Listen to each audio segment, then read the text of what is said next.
welcome again. I'm really honored to welcome and open this workshop. The idea of this workshop was originally conceived by the Textiles and Seals project, but with time, the workshop has also been integrated with one more big project, that is the EuroWeb Cost Action, and one more event, which is the annual conference of the newly created Faculty of Archaeology at the University of Warsaw. Therefore, before we will focus on relationships between textile production and seals, I have an honor to introduce the Dean of our faculty, Professor Bartosz Kątny, who would like to welcome you in this unfortunately virtual premises of our faculty. Bartek, the floor is yours. Thank you so much. Agata, ladies and gentlemen, dear colleagues, there's a great pleasure and honor for me to welcome you within the unfortunately virtual walls of the Faculty of Archaeology, University of Warsaw. In the first day of the second conference, The Past Has a Future. Such conferences has always been the archaeological gala, so to say, in the university, but this time there's another purpose to feast. As for the first time, it is organized by the Faculty of Archaeology, not the Institute. So we, let's say, grew up slightly. One of the most important parts of the conference is that workshop we are participating in, textiles and seals. Let me underline once again after Agata that it is organized as a part of Textiles and Seals research project of the National Science Center of Poland and the Coast Action, and I like led, of course, by Dr. Agata Ulanowska. I would like also to mention that textiles and Bronze Age are structurally combined in the newborn Faculty of Archaeology. Not only there's a department of Aegean and textile archaeology, but also research group EuroWeb Europe through Textiles, which was established a month ago, actually, in charge of which stands also Agata Ulanowska.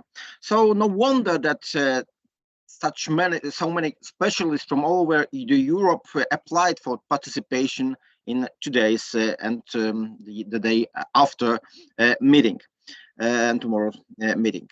Reading the program, I do expect the informative speeches, fruitful discussions, and thrilling archaeological adventure, not only for the Bronze to Iron Age Mediterranean or the Near East specialists, which is narrowed down in the topic of today's and tomorrow's workshop, but also some more general theoretical or methodological questions as well. And this is what I would like to wish you. There's a cliche that pandemic situation makes research and scientific life extremely hard, but I do not want to complain here. There are hard times indeed, but warm atmosphere may appear also online, especially among the friends. And this is my wish as well. By the way, I would like to remind you about today's keynote lecture by another friend of our faculty, Professor John Hines, and invite you for that event. Have a brilliant workshop. Many thanks, Bartosz, for this warm welcome. Thank you. And now we are coming. Now we are coming to the main workshop theme, and maybe I would like to explain a few words about the origin of the idea of this workshop. So while investigating relationships between textile production and seals and sealing practices in Bronze Age Greece in the Textiles and Seals project, it became very clear that the three main categories of data such as seal-impressed textile tools, textile impressions on the undersides of clay ceilings, and textile production-related iconography on seals, can be observed elsewhere, and that it would be very important to examine this phenomena from a wider geochronological perspective and in all possible aspects. Therefore, I'm very happy that we will discuss the evidence from ancient Corinth, Cyprus, and Greek and indigenous communities of South Italy. And tomorrow we will move more east, discussing silics from Kirbet Derak in Iran and Arslan Tepe in Turkey. I'm also happy that all categories of data and social and administrative practices that might have stood behind the observed phenomena, including the very important question on how the real-world materiality of textile production could have shaped imagery of seals and graphic forms of script signs, will be discussed in this workshop. Today, we will focus on notation practices observed on textile tools, the practice of impressing seals, and as well as other markings, including the decoration attested on textile tools. So before I will invite Professor Eva Andersson Strand from the Center of Textile Research in Copenhagen, one of the founder of this center and now its director. I would like to say that I'm really happy to meet you all here and that we invite you to take part in discussion. There would be 2 discussion panels, one after the first 2 lectures, then we will have a coffee break.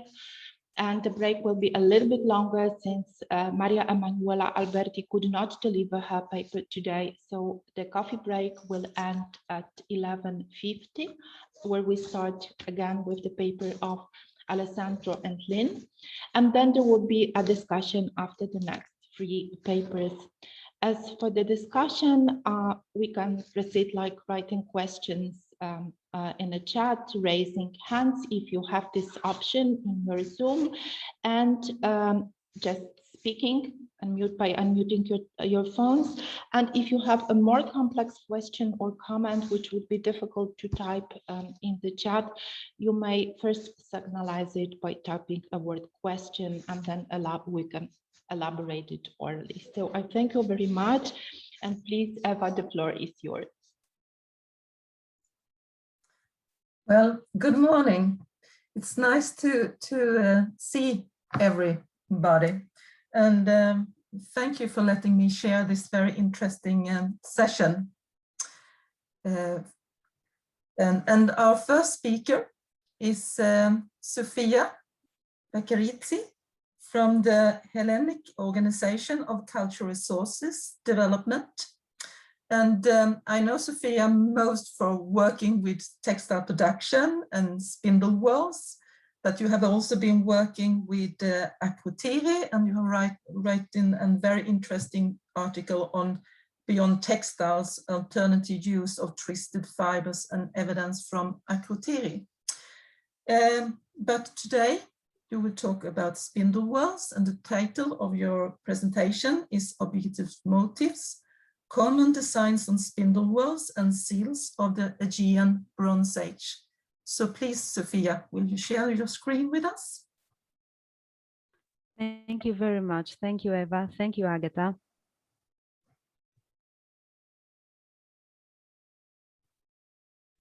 So does it work? Yes, it does work. But if you could put it as the slideshow mode. Yes, yeah. Perfect.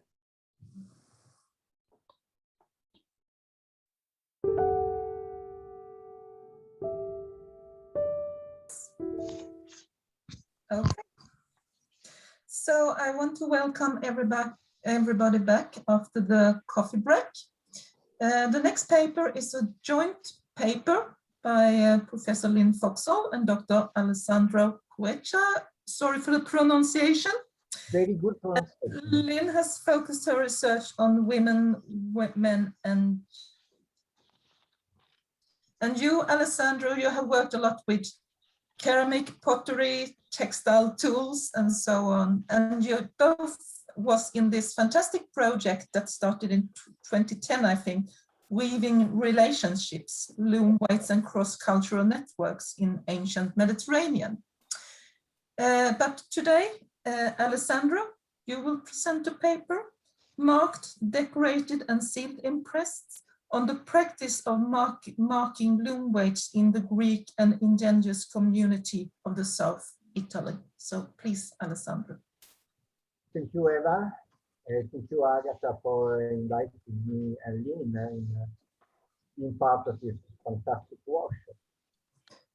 Proviamo Southern Italy provides an exemplary case studies for analyzing processes of developing and evolving interrelationships in an area of considerable cultural contact to the study of material culture. Since the Bronze Age, Southern Italy was populated by a number of different indigenous societies. Then, beginning in the second half of the 8th century BC, this region was the focus of the migration of people coming from different parts of continental and insular Greece, who interacted with indigenous communities through trade, as well as engaging in exchanges of ideas, techniques, and material culture. Both the local population and newcomers used the work-weight loom for weaving, as the abundance of loom weights from different archaeological contexts clearly attest. The archaeological evidence, as well as the iconography and textual sources, provide the evidence that weaving was generally a female activity, and women in textile tools at the clothes, ties, and links. One of the main Alessandro, yes, so sorry, could you speak a little bit closer to the computer? Yes. The sound is a little bit. Okay, sorry. Thank you. One of the main attributes of the loom weights used in this region is the presence of motif and sign marked on a significant proportion of these tools.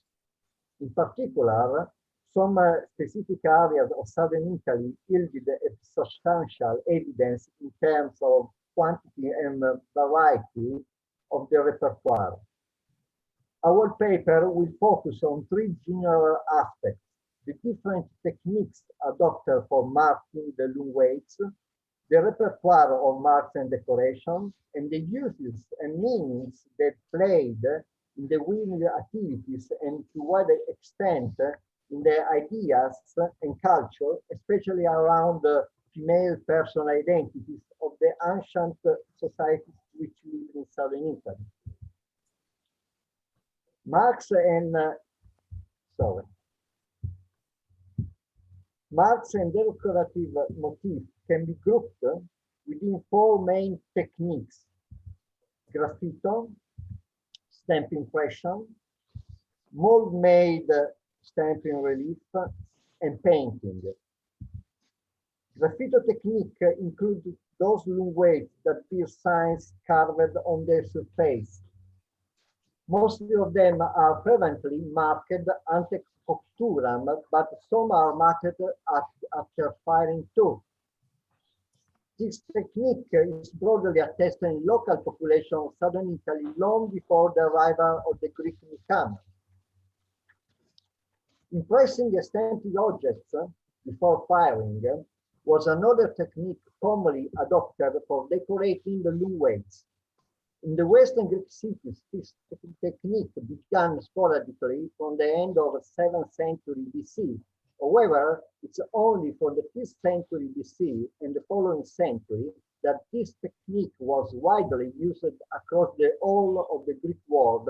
It was quite rapidly adopted by the indigenous communities of southern Italy.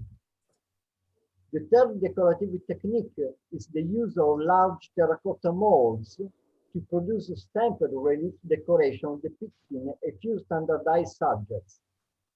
The new technique was generally adopted from the second half of the 4th century and decorated mainly, but not only, the discoid loom weights, which were very popular in the Greek cities of Italy in this phase. Occasionally, loom weights were decorated by a limited range of painted motifs, mainly but not only among the Punic and indigenous societies of Sicily. Sometimes we have a combination of different techniques in the same loom weight. In particular, numerous individual loom weights carry graffito marks as well as object impressions. Some decorative motifs are made by different techniques. The loom weights are characterized by such an outstanding variety of decorative motifs that actually they represent de facto one of the most richly decorated type of artifacts of the antiquity. This large repertoire can be distinguished roughly in four main groups: geometric and plain motifs, impression and ornaments and personal objects, graffiti and stamp of letters and lines, and relief decoration with flora and figurative motifs. In the Iron Age, before the arrival of Greeks, some indigenous communities of southern Italy adopted elaborated design geometric patterns that were reproduced mainly on large pyramidal loom weights. They included prevalently pseudo-meander and labyrinth motif, zigzag design rectangles, dense networks of lines and circles, motifs probably derived from the coeval local painted pottery. Sometimes figures are structured within these geometric frames. It is noteworthy that these elaborated geometric patterns seem to be absent or very uncommon in the loom weight repertoire of the Greek communities. The cross, made by lines and dots, represent by far the most attested mark throughout the first millennium. It appeared on the loom weights of indigenous and Greek communities from the Iron Age, but remained frequent even in the 5th and 4th century. Moreover, diagonal painted crosses were used to decorate the loom weights, but almost exclusively in the indigenous and Punic settlement of Western Sicily. Besides the cross motif, the indigenous site of southern Italy provided a very rich decorative patterns made of lines, dots, and small circles, which were displayed in varied and elaborated design on the loom weights. These motifs are particularly common in some regions of southern Italy, such as Lucania and Apulia. In contrast, a female variety of motif does not seem to characterize the loom weights manufactured in the Greek context. The practice of impressing objects on the surface of loom weights was broadly common in the Greek world. However, this fashion was soon taken up by the South Italian indigenous communities, a period between the mid-5th century and the end of the 4th, early 3rd century BC. We might observe that no artifact in the classical antiquity provided such an abundant evidence by using this decorative technique as the loom weights. Most of the items used to impress loom weights rarely decorated other artifacts, and thus they are specific to these textile tools. The objects that were stamped with soft clay of the loom weights consisted mainly of personal items and ornaments closely related to ornamentation, dress, and bodily care, as well as to everyday life of women. In sum, the objects are mostly gems and finger rings, brooches, tweezers, earrings, keys, but also organic items as well as string, wire, and ropes were impressed. Most of these objects are metal, and thus relatively valuable objects which perhaps enhanced the status of the weight or the owner. Finger rings, including the ring itself, represent by far the most abundant category. The best documented assemblages from the Greek cities and the indigenous site of Lucania and Apulia offer a picture of the richness and the variety of the repertoire from the Greek iconography, male and female figures, animals, as well as mythological figures, but also various objects, as well as floral elements, such as rosette, documented by numerous variants in shape and style. Actually, one of the most distinctive objects stamped on the loom weight are the brooches, fibulae. They are sometimes impressed isolated or tied with tweezers by means of a ring. The earliest example we know comes from a context of the early 6th century BC in the Greek town of Selinunte in Sicily, but the fibula stamp was a popular motif primarily from the 4th century BC. The fibula impression was very frequent in the indigenous communities. In contrast, the Greek communities who lived on the coastal Lucania and specifically in the cities of Metaponto, Heraclea, and Taranto rarely adopted this practice. However, it cannot be ruled out that the appearance of loom weight with such decorations in the countryside of Metaponto may indicate the presence of indigenous women in the rural territory of this Greek town. At the same way, the prevalence of tweezers is limited to some Lucanian settlements, while the evidence for Apulia is quite modest. Earrings were also likely used to stamp some loom weights. Impression consisting of small circles made by dots might be made by earrings.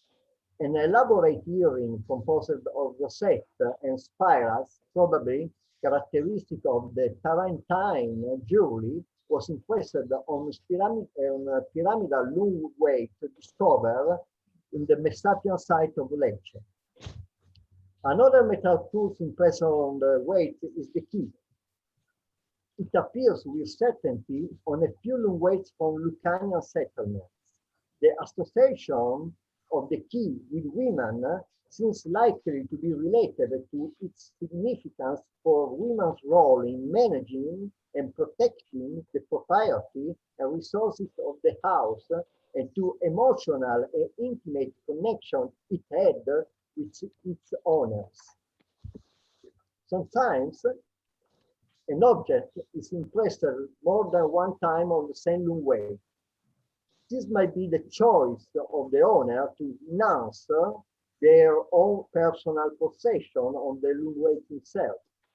Also, it does not seem accidental that two or more identical impressions rarely appear in the loom weight repertoire, because they usually derive from different gems belonging to different owners.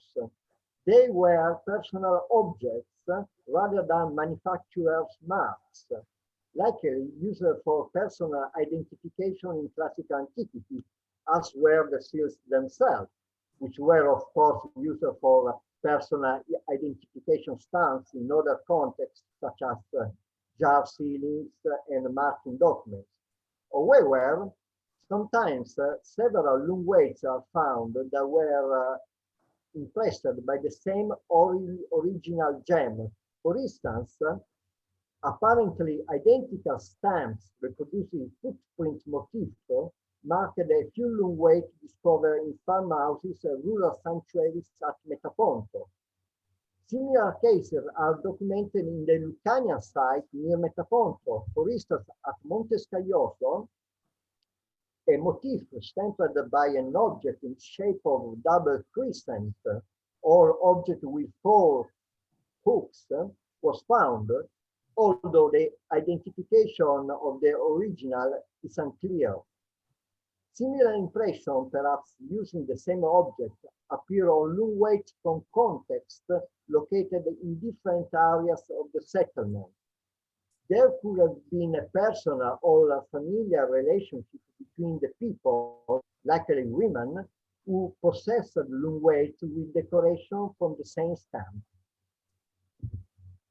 In some instances, finger rings or gemstones could remain in circulation for generations, as it was suggested for the stamp impressed on the 4th century disc loom weight found in Metaponto countryside, that represent a deity with a crown or race between two horses on profile.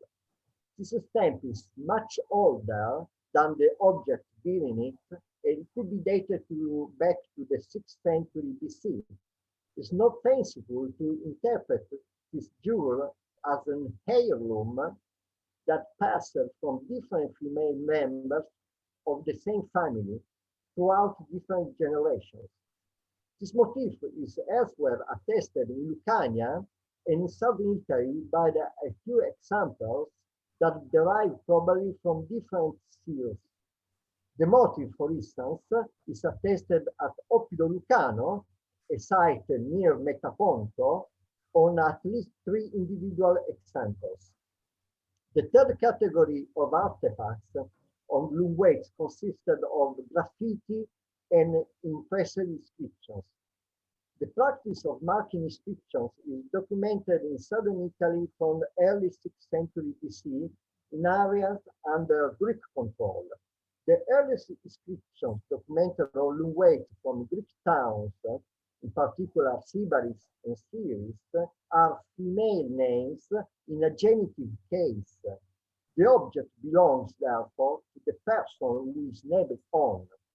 This practice of scribbling female owners' names was soon adopted by the indigenous communities.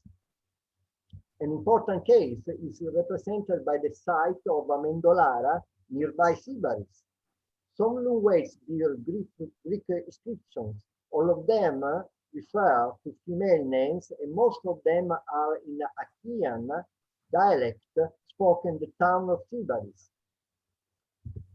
From the 3rd century BC, a new form of inscription on loom weight was introduced in the Greek world. This consisted of rectangular stamps with letters in relief which formed complete words or alternatively abbreviations. This type of inscription was concentrated mostly on discoid loom weight from the Greek cities distributed along the Gulf of Taranto, namely Metaponto, Heraclea, and Taranto itself. It's not coincidental that the same letter stamps and the same names occur in examples from Taranto and Heraclea, since this seems likely to be manufacturers' marks.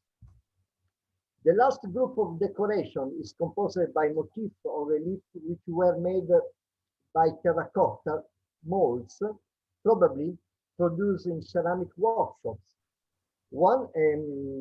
As the group with the letter stamp, this group of decoration was mostly attested on the discoid loom weights from the 3 Greek cities of the Gulf of Taranto, while there are only sporadic examples in the indigenous sites.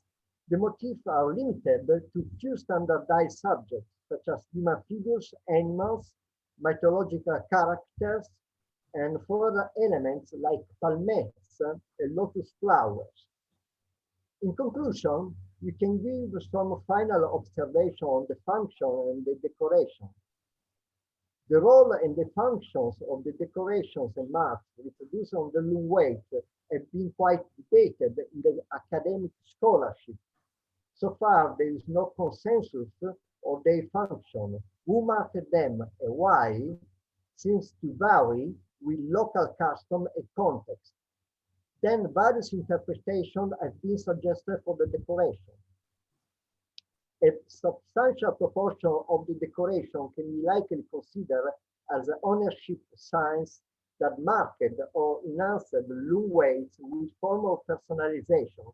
For instance, inscriptions with names on people, in genitive case, an impression of ornaments and objects related to personal care, ornament, and clothes. There are simply too many different stems and motifs, including infinite variation of similar motifs, to suggest that the majority were produced by workshop or professional manufacturers. These items used to impress the weight are mostly related to the personal domain. This adds weight to the argument that these are personal marks made by women themselves, as it seems quite unlikely that those items were used by workshops to mark loom weights. These loom weights therefore function not only as textile tools, but also acquire value as personal objects which may reflect individual and family identity. In some cases, they may also provide information on social relationships and identities, as well as on the role of the women in the manufacture of loom weights. Moreover, if women provided personally mostly of the objects to be impressed on the loom weights, it would be likely that they participated actively in some way in the manufacture of these weaving tools. Unfortunately, at the moment, the available archaeological and literary evidence do not allow us to test this hypothesis or to clarify women's role in manufacturing, which is most likely varied in different contexts. Moreover, some of the names later insisted or within rectangular stems almost certainly identify the loom weights producers or textile workshop owners or entrepreneurs. In particular, the presence of the identical names and sigle stamped or different destroyed loom weights from the Gulf of Taranto is a further confirmation of such interpretation. Some scholars suggest that some marks on the loom weight could have indicated numerical values of the weight of the object itself or the goods which the loom weight were connected with. In particular, some destroyed loom weight from Taranto and the surrounding areas carry some inscriptions that may indicate generic weight values. Other scholars have assumed that the Tarentine destroyed loom weight bearing numeric values were the receipt of the tariff which the wool merchants and producers pay to the police. However, none of these theories are supported by any evidence of correspondence between the real weight and measurement of the examples bearing this sign with the numeric values impressed or incised. Another possibility is that the number could represent the price of the set of the weights. In conclusion, an universal interpretation of the marks and sign on the loom weights is hardly possible, and this must have had different and various meanings and functions depending on the cultural, geographical, and chronological context. However, some of the explanations seem to us to be more plausible and logically explicable than others. In fact, they use as ownership marks and to a lesser extent as workshop marks seems to have been more common and more plausible than most other interpretations and cover most of the decorated loom weights in the Greek and indigenous communities of southern Italy. Thank you for your attention and sorry for your extra time. Thank you. Thank you so much, Alessandro, for giving us this excellent overview and also to showing the different techniques. I'm sure there are many questions that we will take up in the discussion at the end. But now I would like to introduce Bela Dimova. She is a postdoc fellow at the British School of Athens, and you focus on textile production in northern Greece and South Balkans. Mainly you're working with the first millennium. And today you will give a presentation on stamps and marks on loom weights from ancient Corinth. So please, Bela. Okay, do you hear me okay? Yes, I can hear you. Okay, thank you. I'm really pleased to come after Alessandro. As you'll see, there are many things in common. The excavations in ancient Corinth have been running since 1896 with little interruption, and they have revealed over 1,500 textile tools, including over 1,300 loom weights, dating between the Proto-Geometric and the Hellenistic period. And these provide direct evidence for the textile economy of one of the greatest cities of the archaic and classical Mediterranean. Corinth, as you probably know, was positioned strategically to communicate with East and West. And it was a very powerful trading center. Its pottery circulated very widely, including, as we will see, some of its loom weights. And today since 2017, I have been studying the loom weights, starting together with Margarita Gleba in the project Procon, and then continuing with support from the Leventis Foundation and the Samuel Kress Foundation. And so far I have recorded 1,271 loom weights. And today I'm going to focus on those that are marked. They make up 66% of the total. I'm going to offer you a brief overview of the different types of marks we have, when they appeared, what purpose they served. And I'm specifically going to focus on two categories for which we have both good contextual information, good chronological information, and a plausible explanation of their function. Now, I'm going to focus also on function rather than semantics with the loom weights. That is, what purpose they served rather than what they mean. So as I said, 66% are stamped. That's a very high percent, are marked. That's a very high percentage. Of these, 26% are marked with some incision, and the others, 40%, are stamped with different kinds of stamps. Among those with incisions, the vast majority can be identified with a letter of some sort. That's 84%. About 8% were marked with pinholes, usually up on the bottom. 2% have a rather more complex design, as I'll show you in a minute.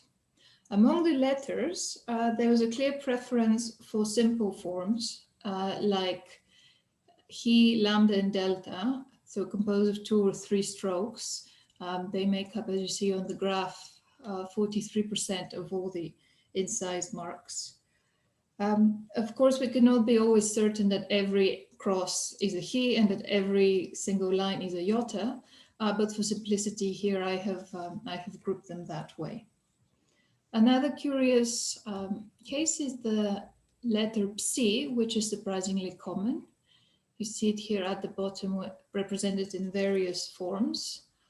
And there are also some more unusual letters, including sampi, some archaic forms of theta, eta, zeta. Now, and here are some of the designs for which we don't really have a plausible explanation, but they include something looking like an ivy leaf, a swastika, a triangle with circles at the corners, and a circle with incised curves. The pyramidal loom weight here is an exception. The vast majority of the marked loom weights are conical, as are the vast majority of the loom weights in Corinth in general. Among the stamps, they can be divided in 3 categories. 33% are impressed with a ring or a gem, including different human figures, animals, monsters, vessels. Another 62% have stamps with inscriptions, similar to those that Alessandro just showed us. And I have called them producer or name stamps. I'll return to those in detail. And a few have been impressed with some other object, looking usually like a rosette or something illegible or unidentifiable. Looking at the chronology the stamps. A very important site is the Corinthian Tile Works, which was a ceramic workshop located just outside the city. As you drive into the site, you drive past it on a sharp bend. And it operated from the late 6th or the early 5th century up to about 420 BC when it was destroyed. And its products were studied by Gloria Merker in some detail. The products of the tile works included a number of different terracottas and mortaria, other kinds of domestic ceramic products, as well as loom weights. And a common feature is that a lot of these were made in molds, which makes me think that the loom weights may also have been made in molds. Apart from the tile works, where we have found a lot of marked loom weights, they also begin to appear in other deposits from the middle of the 5th century, from about 440 BC. And these deposits usually contain both incised and stamped loom weights with similar profiles, which is an indication that the different kinds of marks appeared together and they were contemporary.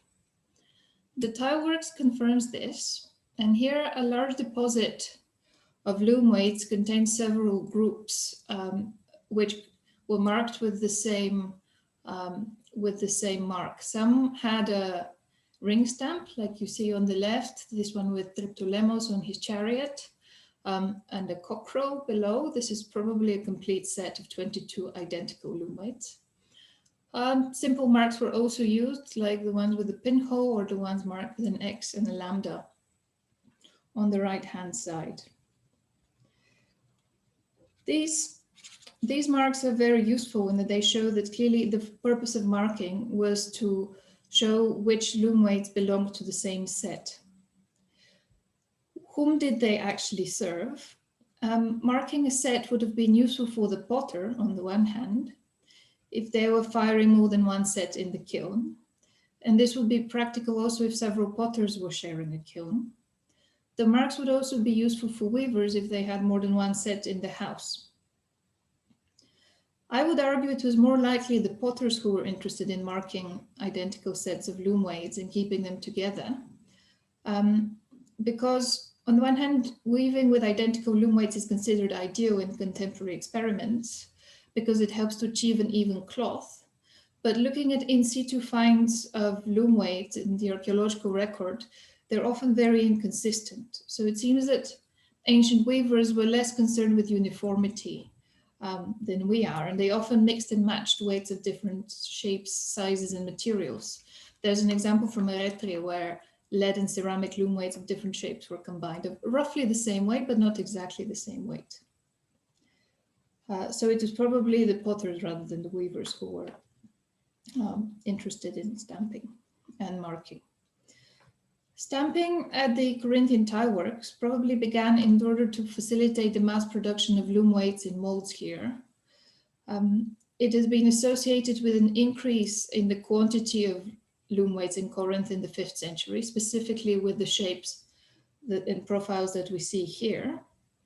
And it is likely that mass production necessitated their marking in order to tell them apart in the kiln. Earlier producers of loom weights in the Archaic period had painted them, but stamping or incising was faster. The marks also facilitated the relationship between the buyer and the maker of the loom weights, as they made it easy for the product to be linked to the customer and not get mixed up with other sets in the shop or in the kiln. The rings may have belonged to the makers or the buyers, we cannot be certain. If they belonged to several potters who shared a kiln, then stamping would have helped them to recognize their products. And this would be plausible only if other products of the tile works were also stamped, which they were not. The second possibility is that one potter had many rings, but considering the variety and the quantity of the rings, I think this seems less plausible. And finally, and most likely, if the rings belong to the customers, then we can imagine that one would go to the potter, pick a set of loom weights that were drying, mark them with their personal ring, and then retrieve them later on after firing. This scenario with rings belonging to customers would explain why gem stamps appear also in weights of different sizes if the same customer ordered one smaller and one larger set, or they ordered them at different points in time.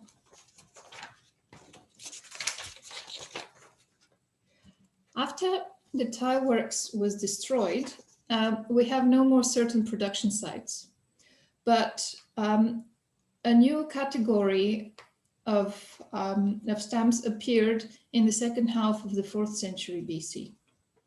And here I have grouped stamps which depict loom weights and stamps with inscriptions. Most of them appear on conical loom weights, a few also on these trapezoidal beveled loom weights. The inscriptions can be reconstructed as names, and often these are female names. As you hear, there are many possibilities for Aga. We can think of our organizer Agata, as well as over 200 other options in the lexicon of Greek personal names. Aristotle could be Aristoclea, Aristocles, Archis, Glycera, Melissa, Mirini. It does, Gloria Merker already noted these tend to be female names. And she even proposed that this was a technique that contemporary brands also use, using female names as a trademark.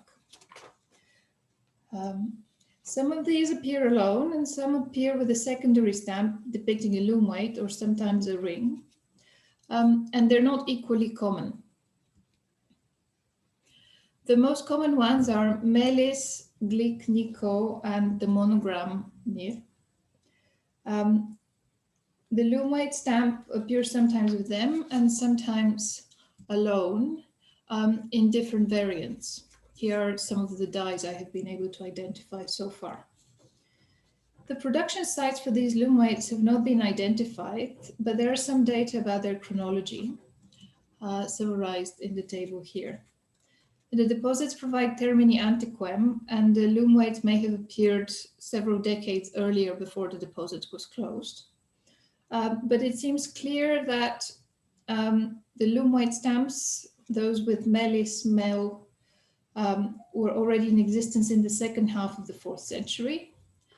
Aga, Arch, Glik, and Mir were attested by 275 BC, and Nico by the mid-3rd century. Several other stamps appear in Hellenistic deposits, and a number of them cannot be dated because they don't appear in dated deposits. Plotting the dates and the frequency of the stamps, it becomes clear that the main peak of their production and probably their use was between the middle of the 4th and the middle of the 3rd century BC. Although of course loom weights are very durable, so they could have been used for a long time after. Now looking at their function allows us to understand them a bit better. Here are different groups of loom weights, each with the same stamp. In terms of, as you can see, they're fairly standardized in shape. Each is slightly different. Each group is slightly different, but within the group, there's a degree of standardization. In terms of weight and thickness, they're somewhat less standardized. It's surprising how close the different stamp groups are in both weight and thickness. But within each category, the loom weights are sufficiently different that they cannot be considered to belong to a set, like we saw with the earlier marked weights from the 5th century. So if these stamps then had a different function, what was it? One suggestion has been that the stamps denoted the destination, for example, a weaving workshop.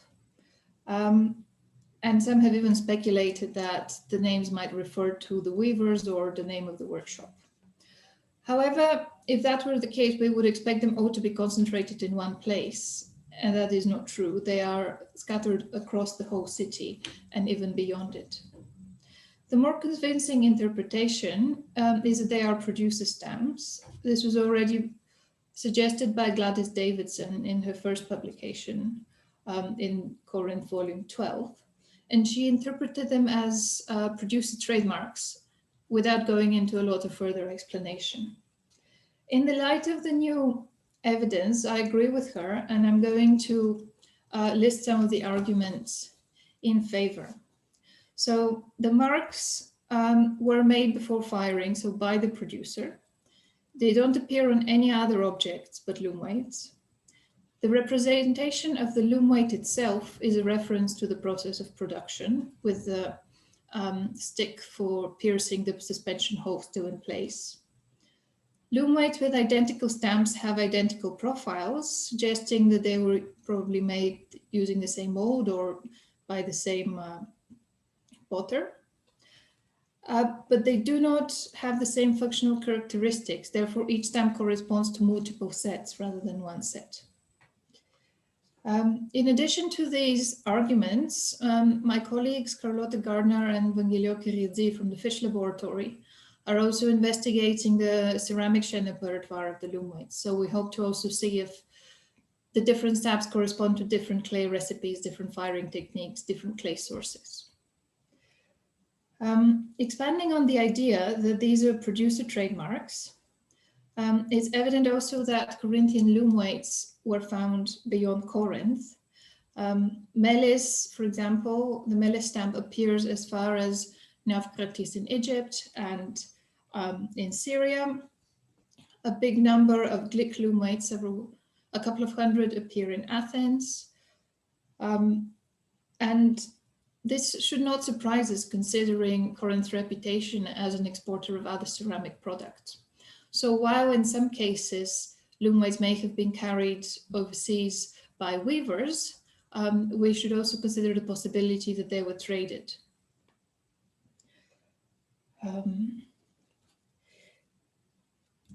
In Athens, the Glick stamps are found in large numbers, as I mentioned. And besides the dye from Corinth, the original Glick dye, which you see on top, there are several others, some of them quite coarsely made in retrograde, which Gladys Davidson considered to be, I quote, barbarous imitations that some manufacturer produce in order to cash in on the profitable business of the originator of the Glick weights. Now, this is one of the explanations, and I think it's quite plausible because they are made in Attic red clay, but covered with a buff slip reminiscent of the Corinthian clay. But there are other possible explanations as well. One is that a workshop had facilities in both cities. The other is imitation. And finally, a potter possibly relocating and continuing to make them make the same loom weight but with different dyes. Now, there's a question of why one would seek to brand an object as trivial as loom weights. And there are two possibilities. One is because the loom weights themselves are valuable and appreciated by customers. They're very durable, they're very well made. And the other is that they may have been used to make a particular kind of textile that became popular in this period. However, most of them, as we saw, weigh about 200 to 300 grams, which would be a fairly multi-purpose size for a loom weight. So I would be wary of going down the specialization route of the argument. Now, we should also remember that these marks appeared in the context of a very standardized and specialized ceramic production. These were no longer loom weights being made by the weavers themselves. Both in Corinth and in Athens, the appearance of these marks was facilitated by a general setup of the economy, which made it useful and possible to begin using marks in the way I have described. Now, to summarize the main points, marks on Corinthian loom weights are extremely common, and this is an interesting phenomenon. They were all made, virtually all, before firing, so they were part of the manufacture process, but they served different purposes. Sometimes they were used to identify specific weaving sets, and sometimes they can be interpreted as producer trademarks. The introduction of marking is related to an increase in production of loom weights in the 5th century and the tile works workshop. And here the potters used personal rings, also simple letters and pinholes to mark weaving sets. This practice probably continued after the destruction of the tile works, although it is less well documented. It was also very common at other sites, as we have seen in Alessandro's presentation. Producer stamps were a different category, which appeared by the middle of the 4th century, and they probably functioned as trademarks.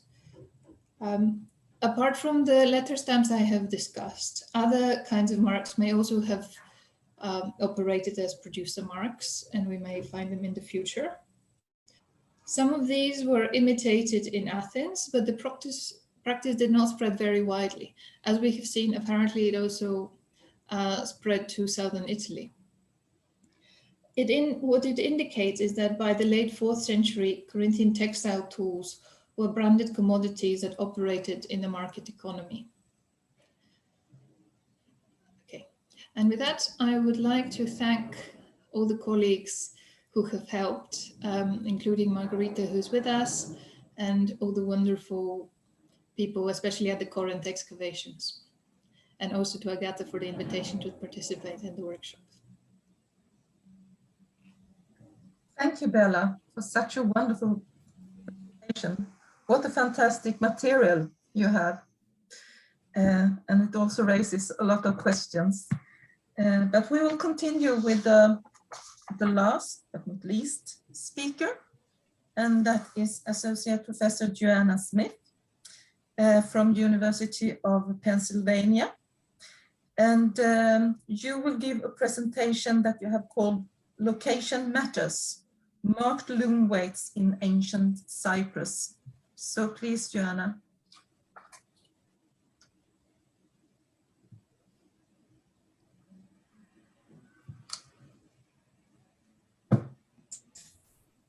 I'm going to leave my video off because I've found that sometimes I have some trouble where the screen freezes. Is that okay, Agata? Okay.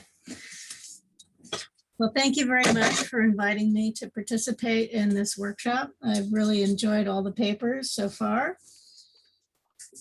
Seal impressions and inscriptions on ancient Mediterranean terracotta loom weights could have had multiple meanings, as we've heard today. In this paper, I argue that a clue to these meanings on Cyprus is the location of the impression or the inscription on the loom weight with respect to how the weight hung on the loom. This paper centers on loom weights from ancient Cyprus with a focus on those that bear stamped impressions made with seals carved with intaglio designs. This paper pulls together the evidence for marked loom weights on Cyprus and places them in the context of the seal rings used to mark the weights, how the weavers would have seen the marks and marks on looms, and the fabrics that weavers would have made with marked and unmarked loom weights. Loom weights that bear seal impressions, or more rarely inscribed marks, come from late Bronze Age through Hellenistic contexts on the island. This paper touches on some late Bronze Age evidence, especially from the site of Enkemi, but the focus of my paper is evidence from first millennium BC contexts, especially from the Cypro-Archaic through the early Hellenistic period. New evidence, especially from the first millennium settlements of Paleipaphos or Kuklia, Marion or Polis Chrysochous, and Kurion or Episcopi, demonstrates that during the classical period, there was a shift from marks that would have been seen during weaving to those that would have been hidden. I suggest that this pattern stems from a change in the reasons for labeling weights from a technical to a personal one. These pre-firing impressions on loom weights are not precisely sealings, in the sense that the impression could not be removed from the sealed object without breaking the object and rendering it unusable for its original purpose as a loom weight. These marked objects compare with other direct object marks on fired clay objects, namely vessels, especially amphoras, unpierced weights, and bricks. Clay tablets also bear direct object marks, but often these tablets were left unfired. Direct object marks differ from marks on sealings made of unfired clay, namely clay envelopes and sealings that secured bags, doors, boxes, and documents written on papyrus or parchment. Those sealings were meant to be removed and did not label the object in a permanent fashion. Scholars have taken note of marked, especially seal-impressed loom weights since the late 19th century. As we're learning, of course, from the papers in this session, there are a variety of marks and interpretations of those marks. Early studies of loom weights from Athens and Corinth led to interpretations of the marks as makers' marks and trademarks. A study of loom weights at Olympus suggested that the gems were, quote, too delicate for tradesmen's marks. How exactly that was assessed is unclear. The interpretation instead asked why the weights were marked at all and suggested that weights with the same mark were part of the same set for weaving, providing one form of a technological solution. Other scholars have suggested ideological solutions. Indeed, some loom weights might have had votive functions, perhaps as secondary uses after they were no longer used on looms. If the marks do connect with a specific artisan or workshop, some have suggested that the mark connects with the specific weight of the object. Another scholar suggests that the marks might indicate which weights were making which kinds of fabrics.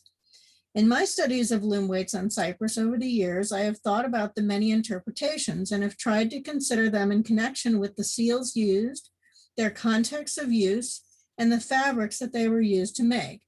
My observations have led to my title today of Location Matters.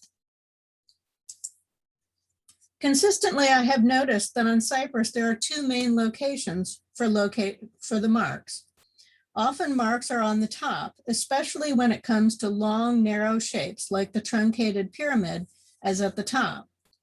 Also, marks can be on the wide, flat surfaces of rounder weights, as on short cylindrical weights, such as the one shown here at the bottom. I propose that at least on Cyprus, location matters in terms of the purpose for which people marked the loom weights. Let us take a moment to review the shapes of loom weights on Cyprus. I show here 3 from Kition, and I'm grateful to the Department of Antiquities of Cyprus for permission to study these objects, and note that all the photographs in this presentation are my own, except where I've noted on one slide. There were 3 main shapes. The truncated pyramid and related long, narrow weights made of fired clay were in use on Cyprus through the Bronze Age and continued into the 1st millennium BC. The short cylindrical weight was introduced in the late Bronze Age as a low fired weight, easily made, used, and discarded. This weight shape continued into the geometric period. In the Archaic period, weights of this shape were higher fired, and by the late Classical period, this weight shape was very high fired for a hard and sturdy product. The spool weight was introduced alongside the short cylindrical weight and was largely made of low fired clay on Cyprus. This weight shape was rarely used after the geometric period. And unlike the other 2 shapes, the spool was never marked, at least so far, with either a seal or an inscription. The most abundant and large-scale evidence for textile production comes from late Bronze Age Kition, arguably industrial. But interestingly, at Kition, there is not a single mark on any weight. Additional evidence for large numbers of textile tools and textile working contexts in the late Bronze Age of Cyprus comes from sites such as Apliki, Flomidi, Kourion, and Enkemi. The weight shown here at the left is the only marked loom weight from Kourion that can be securely dated to the late Bronze Age. The top was stamped with what looks like the end of a cylinder seal. Otherwise, there is no evidence for the use of the cylinder seal on any loom weight. The only other evidence for stamped marks on loom weights from the late Bronze Age comes from Enkemi, the second object here on the left, and there are 2 weights marked with this same stamp. Its mark can be compared with a sign of the Cypro-Minoan script or even a schematic warp-weighted loom. A finger ring, here shown at the center, also found at Enkemi, bears a similar script or loom-like mark, but is not the ring that made the impression. Inscribed weights are more common than stamped marks in the late Bronze Age, and yet any inscription is very rare in periods after the Bronze Age. While these are not the focus of our workshop today, it is of note that the pre-firing inscribed marks here at the top right, like the pre-firing stamps, are found on the tops of the loom weights. The post-firing marks here at the bottom right are instead on the sides of the loom weights. Unlike the marks at the top, the marks on the sides could rotate out of view of the weaver when weights hung on the warp-weighted loom. Marked loom weights from late Archaic to early Classical deposits come from sites across the island, including Paphos in the west and Salamis in the east. For this period, I will focus on stamped objects from our excavations at Polis Chrysokoukos, and this is a project under the aegis of Princeton University, and textile tools found at Kuklia. I am grateful to Marie-Louise von Wartburg for permission to study and publish the material from the Swiss-German expedition at Kuklia, and for also allowing me to include objects from the Liverpool and St. Andrews University expedition there in my study. Whereas the stamped weights from Polis are scattered throughout Archaic to early Hellenistic deposits, the Swiss-German mission at Kuklia material includes a concentrated body of stamped tools from a burnt layer below the foundations of a late Classical house, examples of which I show here. And the deposit itself is from the earlier part of the Classical period, possibly even very end of the Archaic period. All the shapes I mentioned above were found at Kuklia: truncated pyramidal, short cylindrical, and spool-shaped. Some of both the truncated pyramids and the short cylindrical weights bear impressions made by the same seal. It is a design of a man striding with a sack over his shoulder, and it is similar to, but not the same as, a slightly later 5th century stamp used at Polis. And this seal at Kuklia is a good late Archaic stamp seal. As with many other impressed weights, in the impressions at Kuklia, one can see that the seal was a seal ring. Impressions include bits of the ring band, as on this example. Based on parallels for the seal design, it was a ring with an inset gem. The details of the figure are distinct enough that even on worn and partial impressions, you can make out the stooped posture of the figure with its pack. This large truncated pyramidal weight has 2 impressions at the top. Very few loom weights on Cyprus have more than 1 impression. This weight itself, at some 300 grams, is more than twice the average weight, around 60 grams, of the other truncated pyramids. In setups with the same warp fibers, it would have exerted 3 times as much warp tension on the smaller truncated pyramidal weights. From the Kuklia weights, we can learn that on Cyprus, the stamped impression does not connect with one specific absolute weight. Also, the same stamp was used on more than one kind of weight shape, and more importantly, on weights that could not have been used together. Hence, the stamp did not label weights from one set versus another, or weights for making one specific type of cloth versus another.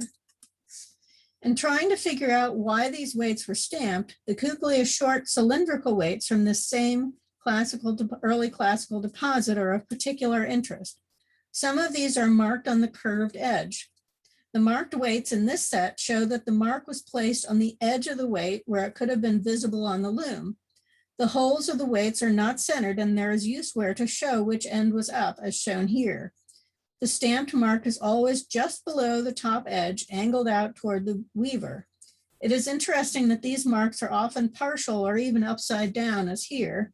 Thus, it was the fact of a mark, rather than the specifics of the mark, that seems to have been important. At Polis and at other Archaic to early Classical sites on Cyprus, there were similar efforts to make marks visible on weights while they were in use. This method of marking suggests to me that visibility was important for the weaver during weaving. That some weights from a set are marked and others are not further suggests that these weights might have marked out locations for specific details in the woven fabric. Marked loom weights of the late Classical to early Hellenistic period similarly come from sites across the island, from Nea Paphos to Salamis. Here I will focus on objects from our excavations at Polis Chrysokoukos, and this is a selection here, and finds particularly from the Kourion Acropolis. For Kourion, I'm grateful for the opportunity to study the objects from the old University of Pennsylvania excavations, as well as those excavated by Dimos Christou of the Department of Antiquities of Cyprus. I show you some of the stamped objects found at Polis, at the top, not all of which are loom weights, of course. At the top, circled in green, are two truncated pyramidal weights. That at the left was marked with a late Archaic to early Classical metal ring that we will see later. That at the right was marked with a ring inset with a 5th century BC gem, similar to the seal used on loom weights found at Kuklia. And these two belong to that late Archaic to early Classical set of deposits at the site. At the bottom, circled in blue, are 4 of the seal impressed short cylindrical weights from the late Classical to early Hellenistic period deposits in Polis. I have them oriented so that the seal impression has its top side up. As you can see, there is no consistency in the orientation of the seal impression with respect to the shape of the loom weight. All are on the flat side of the weight. During weaving, these weights would have been in rows with the flat sides facing one another. Unless the seal impressed weight was placed at the end of a row, the impression could not have been seen when the weights hung from warp fibers. To see the mark at the end of the row, the weaver would have had to lean over and look at the loom from the side. It seems unlikely that these marks were significant for the process of weaving. At Kourion, some early Hellenistic weights were marked with the same seal. The objects could have been used together, as figured out, with calculations, but they also bear evidence of having been fired differently. Possibly they were fired in different batches. Could it be that marking a weight had more to do with labeling it for firing it in the kiln at this time? Were they marked to indicate ownership of a set? Generally, the late Classical to Hellenistic weights are much higher fired than any from the early Classical period or earlier. Evidence for centralized workshop production of loom weights comes from the late Classical to Hellenistic site of Lefkasia Ios Georgios, excavated by Despo Polides of the Department of Antiquities of Cyprus. Some loom weights were scrapped by squeezing them with a finger, as here at the left, and others had their marks blotted out with a piece of clay. In her 2019 article about this material, Polides suggests that weight marking might have been related to some kind of instructions for the cloth to be woven. While I would agree that the earlier marks on weights seem to be connected with the cloth, it is remarkable that the late Classical to Hellenistic weights show no connection between the mark and the weight on the loom itself. And as we saw at Kuklia, the specific seal used does not seem to designate a specific set for a specific kind of fabric. It is important to note that there was not just a change in the relationship between the stamped marks and their location on loom weights at this time. There was also a shift in the kind of cloth made with the warp-weighted loom.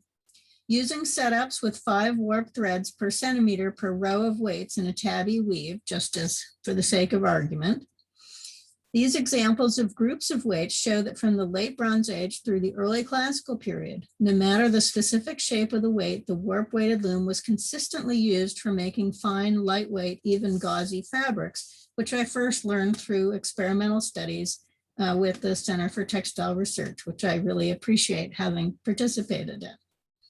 The presence of bone beaters suggests that weft-faced fabrics were some of these fine products. There are some slightly heavier fabrics, as one sees in the numbers from Kition and Kourion, shown here. However, when we look at the groups from the late Classical to the early Hellenistic period, there's a marked shift. No weight sets compare with the earlier groups that would have produced extraordinarily fine fabrics. There is some overlap with the slightly heavier weights from Kition and Kourion from the late Bronze Age through the Archaic period. Most weights of the late Classical to Hellenistic period would have exerted far more tension, requiring either many more fibers for a denser fine product or much heavier fibers. There was also a different tool in use for beating in multiple fibers at a time, the iron weaving sword, perhaps a sign of more mechanized production overall. Of course, non-warp weighted looms could have been used alongside the warp weighted loom, so we do not have the whole picture, but it looks like there were changes in fabric and likely thus in fashion. We can talk more about this in the discussion. For the purposes of this paper today, however, it is important to note that changes in seal use went along with changes in production overall. These changes also seem to have come with changes in who was weaving. We can know this because there was a change in the average size of the stamped impressions. It looks like all or nearly all the Cypriot loom weights were marked with seal rings, but of course these rings vary in the size of the bezel. I have studied the interior diameters of late Bronze Age rings on Cyprus, but have not done a complete study of later period ring sizes. Here I show a range of ring size likely used on the loom weights of Cyprus. Earlier weights marked with stylistically earlier rings have small bezels. At the left here is the smallest stamped impression, and it was made with a ring type found in burials with women and children. I show you here an actual ring with a bezel of equivalent size. This is typical of the late Archaic to early Classical period. Such a tiny hoop diameter is small for an adult woman, where a size of 1.5 to 1.7 centimeters in diameter is the average size for a woman's ring. Or even a slender fingered woman at 1.3 centimeters or less in interior diameter, making it possible that the rings, some of them were those of children. At the right are two of the largest seal impressions on Cypriot short cylindrical loom weights, both made with flat metal rings of the late Classical period. Each shows a different pair of Aphrodite and Eros. The edge of the ring hoop is easily seen on the example from Kourion, just behind the figure of Aphrodite. It is hard to be sure of the size of the ring hoop when one only has the bezel, but a large bezel often goes with a large hoop. I show another large ring from Polis that bears an image of a female deity, Athena rather than Aphrodite, that was plausibly worn by a man because his name, Anaxiles, was inscribed into the ring. The size of the ring of Anaxiles falls mostly into the size for men at 1.8 to 2.0 centimeters in interior diameter, his ring being wider than it is high, just like the shape of one's actual finger. Thus, could it be that the people marking loom weights now included men as well as women? And were some very early tiny rings the rings of children? There were several changes in the late Classical period, including weavers, how they used their seal rings on loom weights, and the cloth made with warp-weighted looms. Let us step back a bit to conclude. As this is a workshop where we present material for discussion, I will end with a series of talking points. The stamped weights from Cyprus were marked before firing, and the weights then were fired and the marks could not be removed or changed. All or nearly all the stamps were made by impressing a finger ring into the clay. Some of these were metal rings and some were rings inset with carved gems.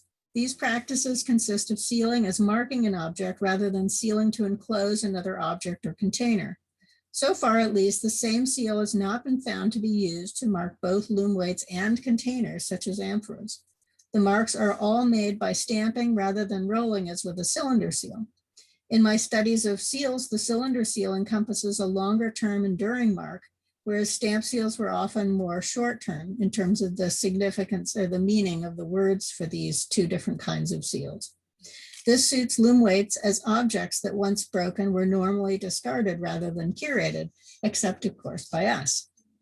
Getting then towards meaning, let us turn a bit to semiotics to understand loom weights, their stamped marks, and the people who made and used them. Ancient vocabulary for seals and sealing is often the same. The seal and its impression had an iconic similarity relationship. The impression is also the index of the seal. It references the tool used to make the mark. Remember here too the close identity between a seal, hence also the impression, and the person. The impression thus is also a symbol, a more abstract concept of the relationship between the person and the object. What was this relationship? This is, of course, the crux of the question. Was the impression made as a mark by a person for that person or for a group of people? If for that one person, it could stand as a static marker of the self, an identification of manufacture. If for a group of people, for that person and perhaps co-workers, then there was a more dynamic relationship that changed depending on who was looking at the mark and in what context. In both of these situations, the person to object to person relationship can be seen as one of responsibility based on personhood. Alternatively, the impression could have been made as a mark by a person for the object. As a static mark for the object, then the object might stand in for the person, as in a votive situation.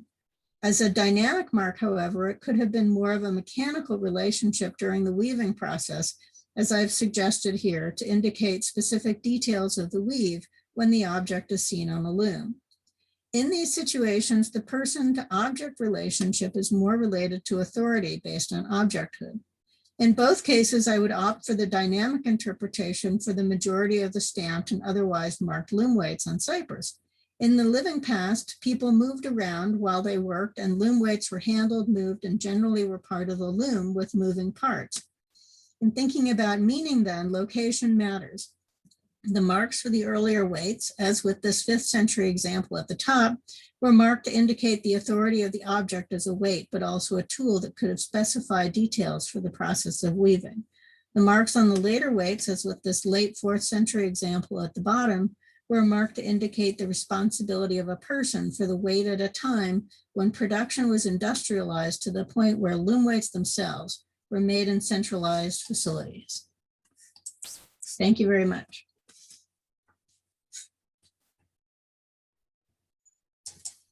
Thank you, Anna. And thank you for bringing in this discussion on multiple meaning and to different meaning of loom weights. And you also added some questions to the end for the discussion. So please, if we can do as we did in the morning, write your questions in the chat and what you would like to comment. And we have all the 3 speakers, Alessandro and Lynn, Joanna, and Bela. So who would like to start?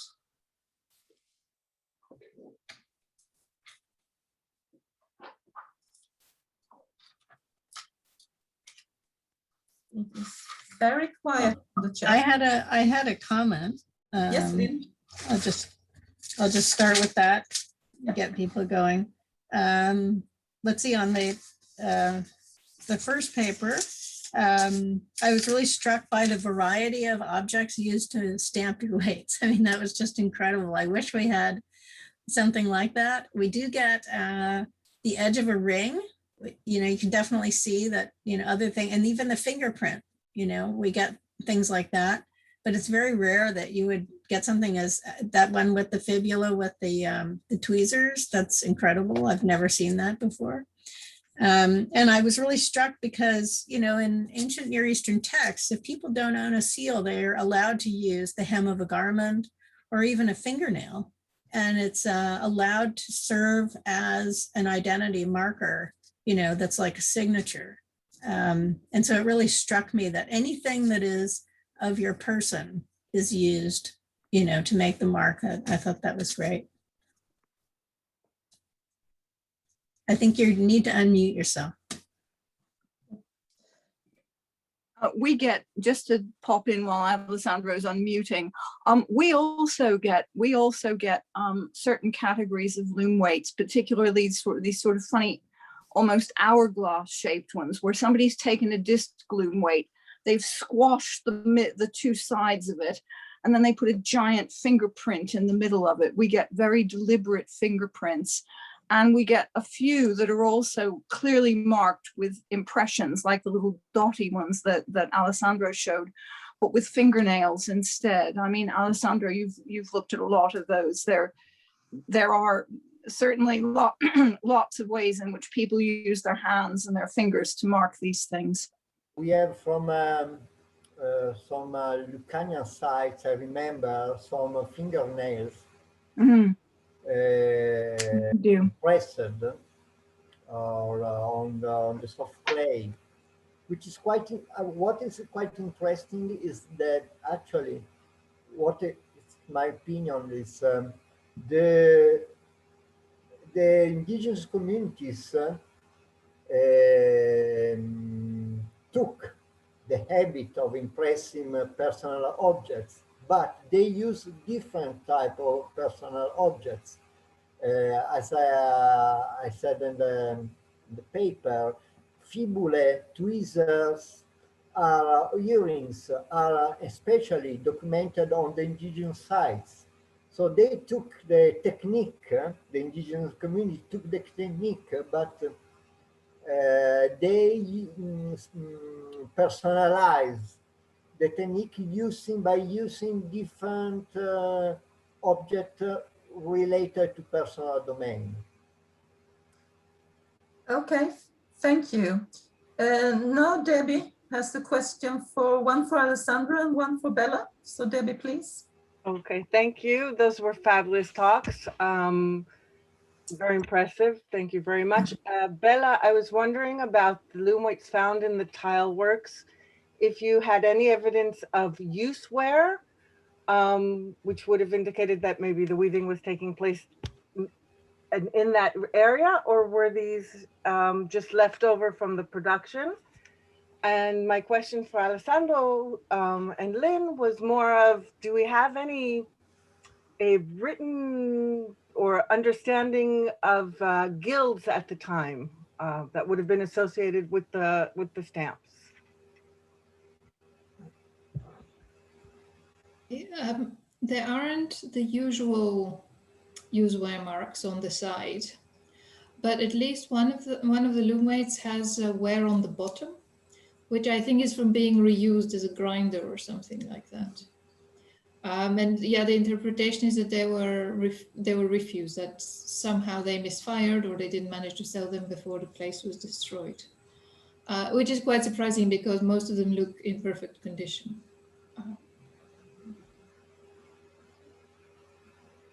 Yeah, it's certainly the case in southern Italy that we get these loom weights showing up in all kinds of different contexts. They turn up in settlement sites, in excavations of houses, and they also turn up in votive contexts as well. So a good example is the Pantanello sanctuary at Metaponto, where there's some kind of female deity to whom people clearly dedicated loom weights. Joe Carter thinks it's Artemis, but who knows, it's not really clear and there's no real indication of it. But it looks like in that sanctuary, it's a very small sanctuary and it's by a spring, and they dug out a kind of big, almost swimming pool thing. And a lot of the loom weights were deposited in that because it looks like you had to walk through this pool to get up to the sanctuary buildings, and then people would drop their loom weights into it. And again, every single one is different. I have like 400, 500 loom weights from that, many of them marked, and there are no duplicate marks. So this very strongly suggests that they're individuals, and a very large number of them show use wear. So it looks like people are dedicating loom weights that were not specially made for dedication. And you do get that in some sanctuaries, but not in that one. It looks like they were used. What is very interesting is that compared to the loom weights that show up in the settlement via survey or in excavation, it's a very narrow range of weights that show up. So the loom weights that appear in that sanctuary are all ones that are small, they're light in weight, and they're clearly aimed at making cloth at the finer end of the spectrum, more fine cloth. Whereas in houses, you get a big range of different weights of loom weights that are clearly aimed at making a variety of different kinds of cloth. And that is interesting. Wow, thank you. Thank you. Then we have Emanuela. Maria, you have a general question and a question for Alessandro and one for Joanna. Yes, yes. So thank you very much for these presentations. They were really, really wonderful. Yes, the general question is, which is the proportion? I mean, did you investigate somehow the relationship between the stamped or incised weights, marked weights, let's say, and the other? I mean, which is the relationship between those who have marks and those we don't have in the same context, if it's possible? I mean, because this is the important stuff. So which is the relation and why that can give some clues about the meaning of the marks. So this is for everybody. And I have a question for Alessandro and Lynn, and it's about, because you said something quite quickly, I'm not sure I understood. Do you say that there are some weights have been marked with an indication of weight, but it doesn't correspond actually to the actual weight of the loom, so of loom weight, so it should be something else. Is it correct? Did I understand well? So it's not a ponderal. Okay. There is no correspondence. at all. So it should be something else. Precise correspondence. So about the weight and the numerical values on the impressed them. So we are not. It's unclear to us what actually those numerical values mean in some way. So there's lots and lots of interpretation in the academic scholarship. And about the second question, generically, we say that 10–15% of the loom weights are marked. And it's really surprising to me that in Corinth, the number of marked standard loom weight are very, very high. This really surprised me. I'm very astonished by that. The other thing about those numerical indications on the weights that Alessandro talked about is that the words that are being used, which are like half obol, quarter obol, it's a designation, the word, it can refer to a weight, but it can also refer to a monetary amount in coinage. So a lot of the debate has been around, you know, is this some kind of tax that people pay? Is it, you know, I wondered whether it was a price tag. Who knows? It's very obscure. There aren't very many of them, and there just isn't enough contextual information to be sure. I'd like to respond to the question about the relationship between stamped weights and unstamped weights. Yeah, so I tried to give a little bit of that in my lineup of samplings of types of fabrics made with the weights. And the site with the largest number of stamped weights certainly is Kuklia in terms of the proportion of numbers of stamped weights to unstamped weights. And groups of objects, unfortunately it's a dump, so it's not a line of loom weights found on the ground. But when you do the work to figure out, you know, which weights could be used together, you have weights that are stamped and some that are not stamped. So clearly, and that's the thing that intrigues me, is that you have within a group, you have some weights that are stamped and some that are not. And so it's not like the entire set has been marked. And in Polis, it's a little bit more distributed, but I have been able to make some groupings, and you don't get more than one, there at least more than one weight that's stamped, but it's possible that, you know, there were more that were stamped that somehow got thrown away. But at Corian, we also have sometimes more than one weight marked with the same stamp. But again, quite a variety of stamps distributed across several different sets. So, you know, clearly we're looking at something where the stamped weights are integrated with the unstamped ones. And the range of fabrics, I mean, early on, as Eva knows, the cypriot weights were used to make these really fine gauzy fabrics. And somebody just a moment ago said something about sanctuaries versus other contexts. I think it was Lynn. And one of the things that I'm working on now is it really looks like a lot of the early material that makes the really fine fibers. They are in some ways associated with cult contexts. So I started to wonder whether these looms are not being used very specifically for some kind of fabric that's important in a cult context, whereas the change that's happening later is that you then are moving away from that to broader scale, more industrialized production. Even at Kition, of course, which is industrialized, it's right next to the cult complex, you know. So easily those could have been for some kind of fabric used in a cult context. So it's a little hard to say. You can't absolutely know for sure, but those are some thoughts. Yes, thank you, Joanna. I think we should carry on. Did you get your answers? Okay, yeah, that's fine. Okay. I have Claire. You had a question for Alessandro?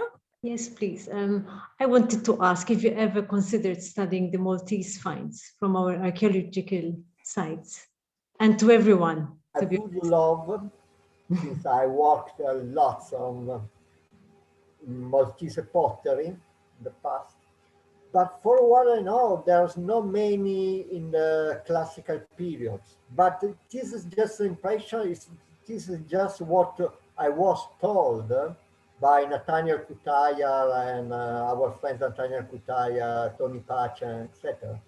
So I don't know exactly. I mean, I know textile for Maltese textile were very well estimated in the textual sources, but I don't know many. I don't know context with evidence of typical loom weight, like pyramidal loom weight or another shape. This is a little bit different in prehistoric times, but probably there are some attestation, probably of spindle was loom weights in Tertiary temples, Intersheen temples, but for classical period, for Punic period, we don't have evidence. You're going to make me, sorry, you're going to make me go and look myself, you know, because I have access. I'm very curious, so maybe I look. That's an excellent idea. Thank you for your study and your paper. Romina, you had a question for Lynn and Alessandra? Yes, thank you. Hi to everyone, first of all. And thank you for your presentation. So I'm a very specific question for you. I'm wondering if the stamp that you have shown in your paper with animals, race, and the god could be identified with the god Mitra. Maybe you have said the this. race. Yes, the race, the god, the male, and the animals. It could be Mitra, maybe. I don't know if you have said this. Actually, the figure in the stamp is female. Is a female? Oh, yeah. Okay. Not male. And she's wearing a polos, one of these kind of upright hats. It actually, the closest parallels for that seem to be from Sparta, from Laconia. Oh, okay. Which is really interesting. Yeah, because I saw a man with race and animals. No, it's actually a female deity. We have actually from Lucanian site, we have one or two loom weights with a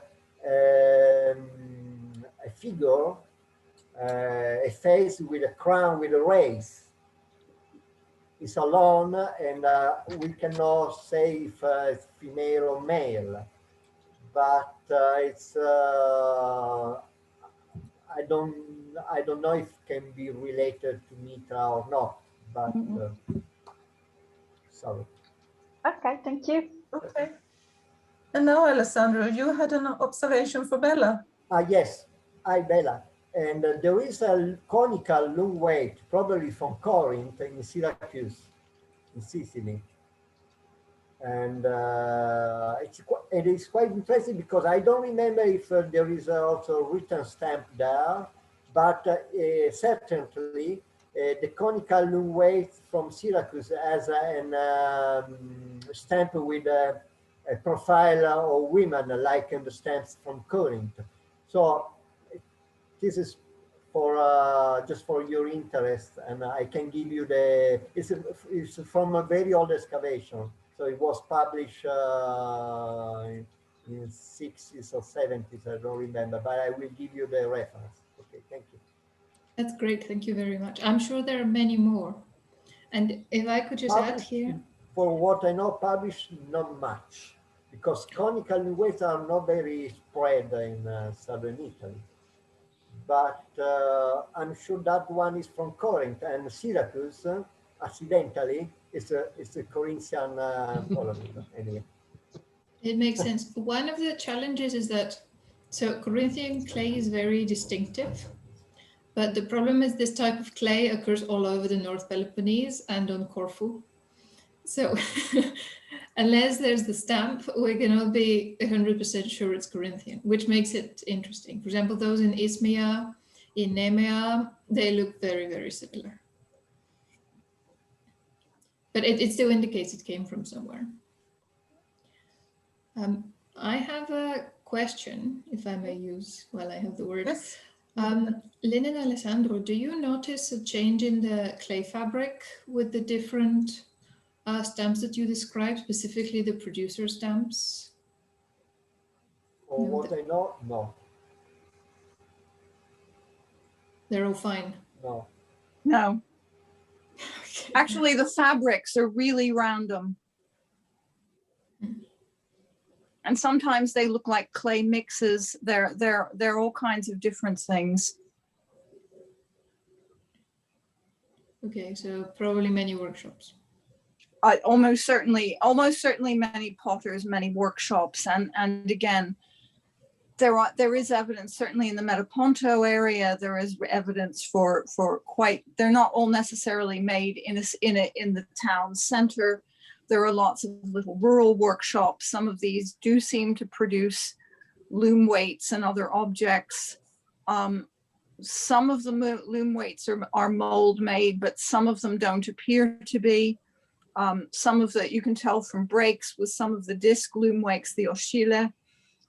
Some of them look like they're made as coils and then patted into shape. Some others are certainly mold made.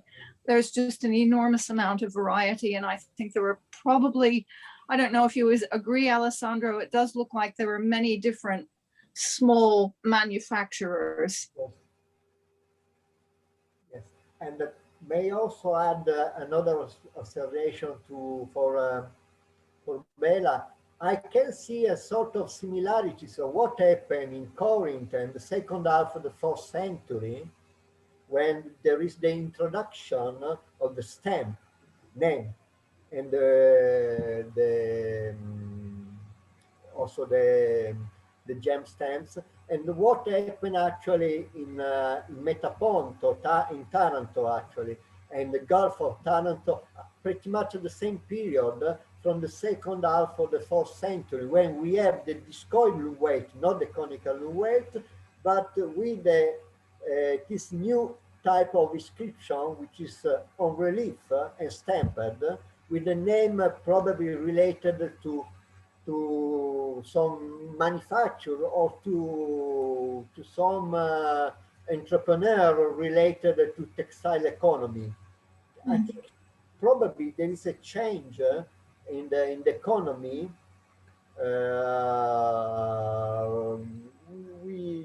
which interested both of the context and to a wider vision, good part of the Mediterranean, some part of the Mediterranean area.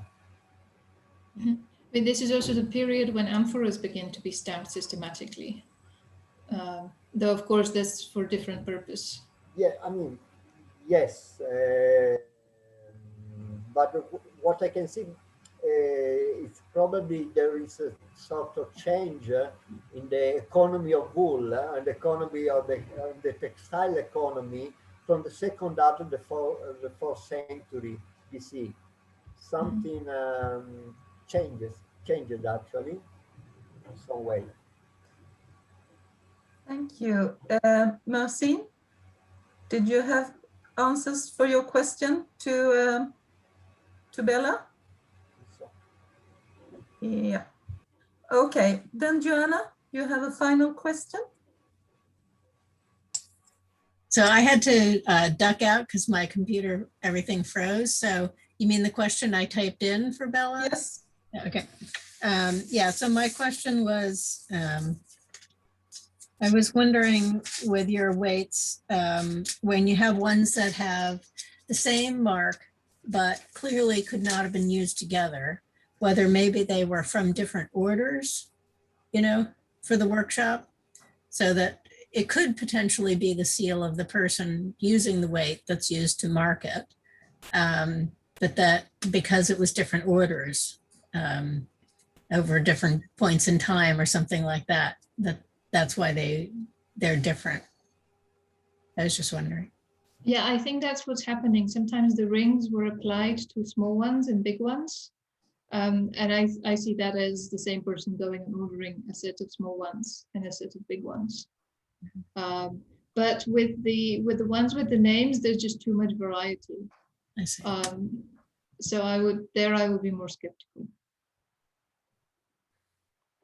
But yeah, there are a few cases where you can find the same ring applied to small ones and big ones, which is nice. And outside the workshop, when you find the loom weights, there are far more signs of use, right? Yes. Yes. Oh, okay. Because those are just so perfect looking. None of mine look like that. They look very nice, yes. Okay, I think that was the final question for today. I want to thank all the speakers for contributing to this workshop that I find really, really interesting. Since I started to work with loom weights, the marks on them have always been of interest for everybody.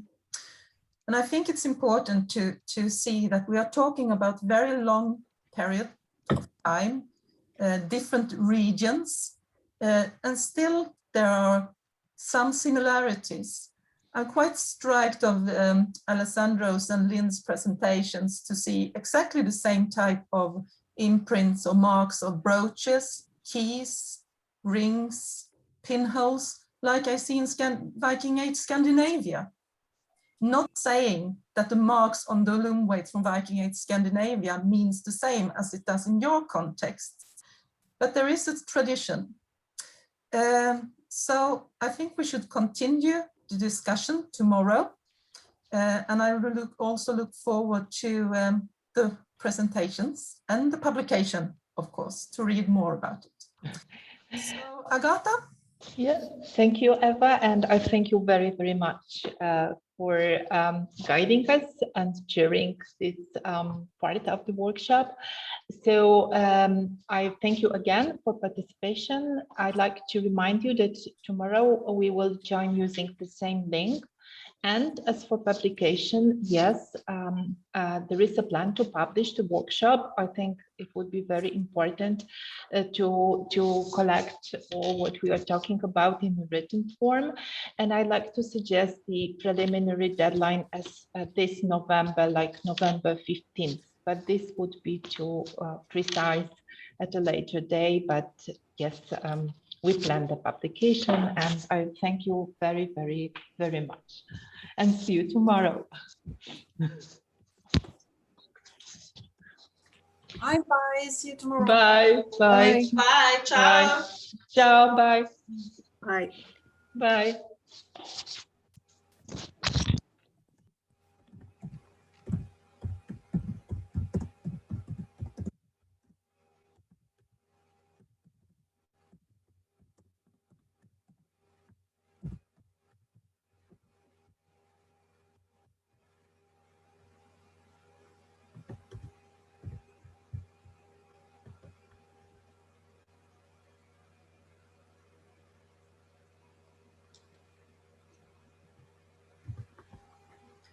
So, are you happy with the first day, Agata? I'm very, very happy. I'm very happy. I was just checking what's going on with this room because I think that we are heard badly because it's an empty room. So it's like the double voice. Can you hear me clearly or now? I hear you clearly. Absolutely. Okay. There is a little bit echo, but otherwise. Yeah. Okay. Yes. Okay, I thank you very much. I'm really happy and glad about today, and I thank you, Eva, for organizing the discussion. It was I didn't do anything. Just trying to yeah. Everybody was very civilized, and so it's really hard to have an open discussion on Zoom. That's true. I think, because you cannot see who is talking, and therefore. Yeah, that's true. And this is also something which is killing brainstorming, I think, because normally we would have a lot of occasion to chat during coffee breaks or lunch breaks and things like that. But now it's not so easy to do that. I so miss that. Yeah, that is why Bella, I'm impressed with your material. It's like, wow. It's amazing. I know. I'm so lucky to have it.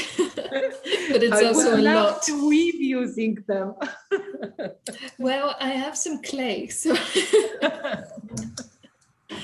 thank you, Agata. This is really nice. I miss seeing you all in person, but this is the next thing.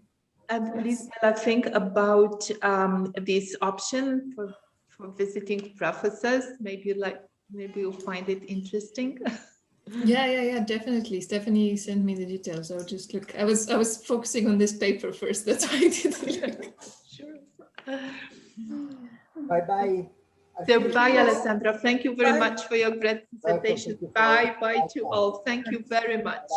I'll see you tomorrow. See you tomorrow. Bye. Thanks. Yeah. Bye. Okay, I'm ending the meeting then. So thank you. Okay, good. Bye, Thank you. Bye.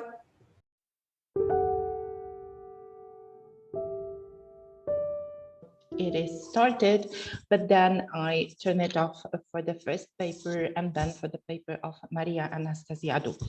So today we will focus on textile impressions from the undersides of clay settings as the evidence for technical uses of textiles in the setting practices and the variety of methods of studying them and their meanings. And then we will discuss the indeed manifold relationships between textiles and textile production and seal iconography and graphic forms of script signs, ending the workshop with the launch of the iconographic module of the Textiles and Seals database, which I hope will work well, and summarizing remarks of Marie-Louise, who is also the chair of today. So I'm giving the mic to Marie-Louise. Thank you, Agata, and welcome back to our second day in the Textiles and Seals workshop. The first speaker is Katarzyna Żebrowska, and together with Christophe Moulerat, they will present their joint research. And so I invite you to make the first. Romina, it's a great pleasure to see you, Romina.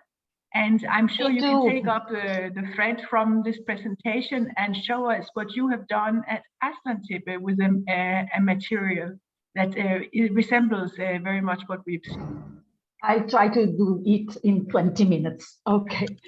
I'm hoping to be able to share my screen.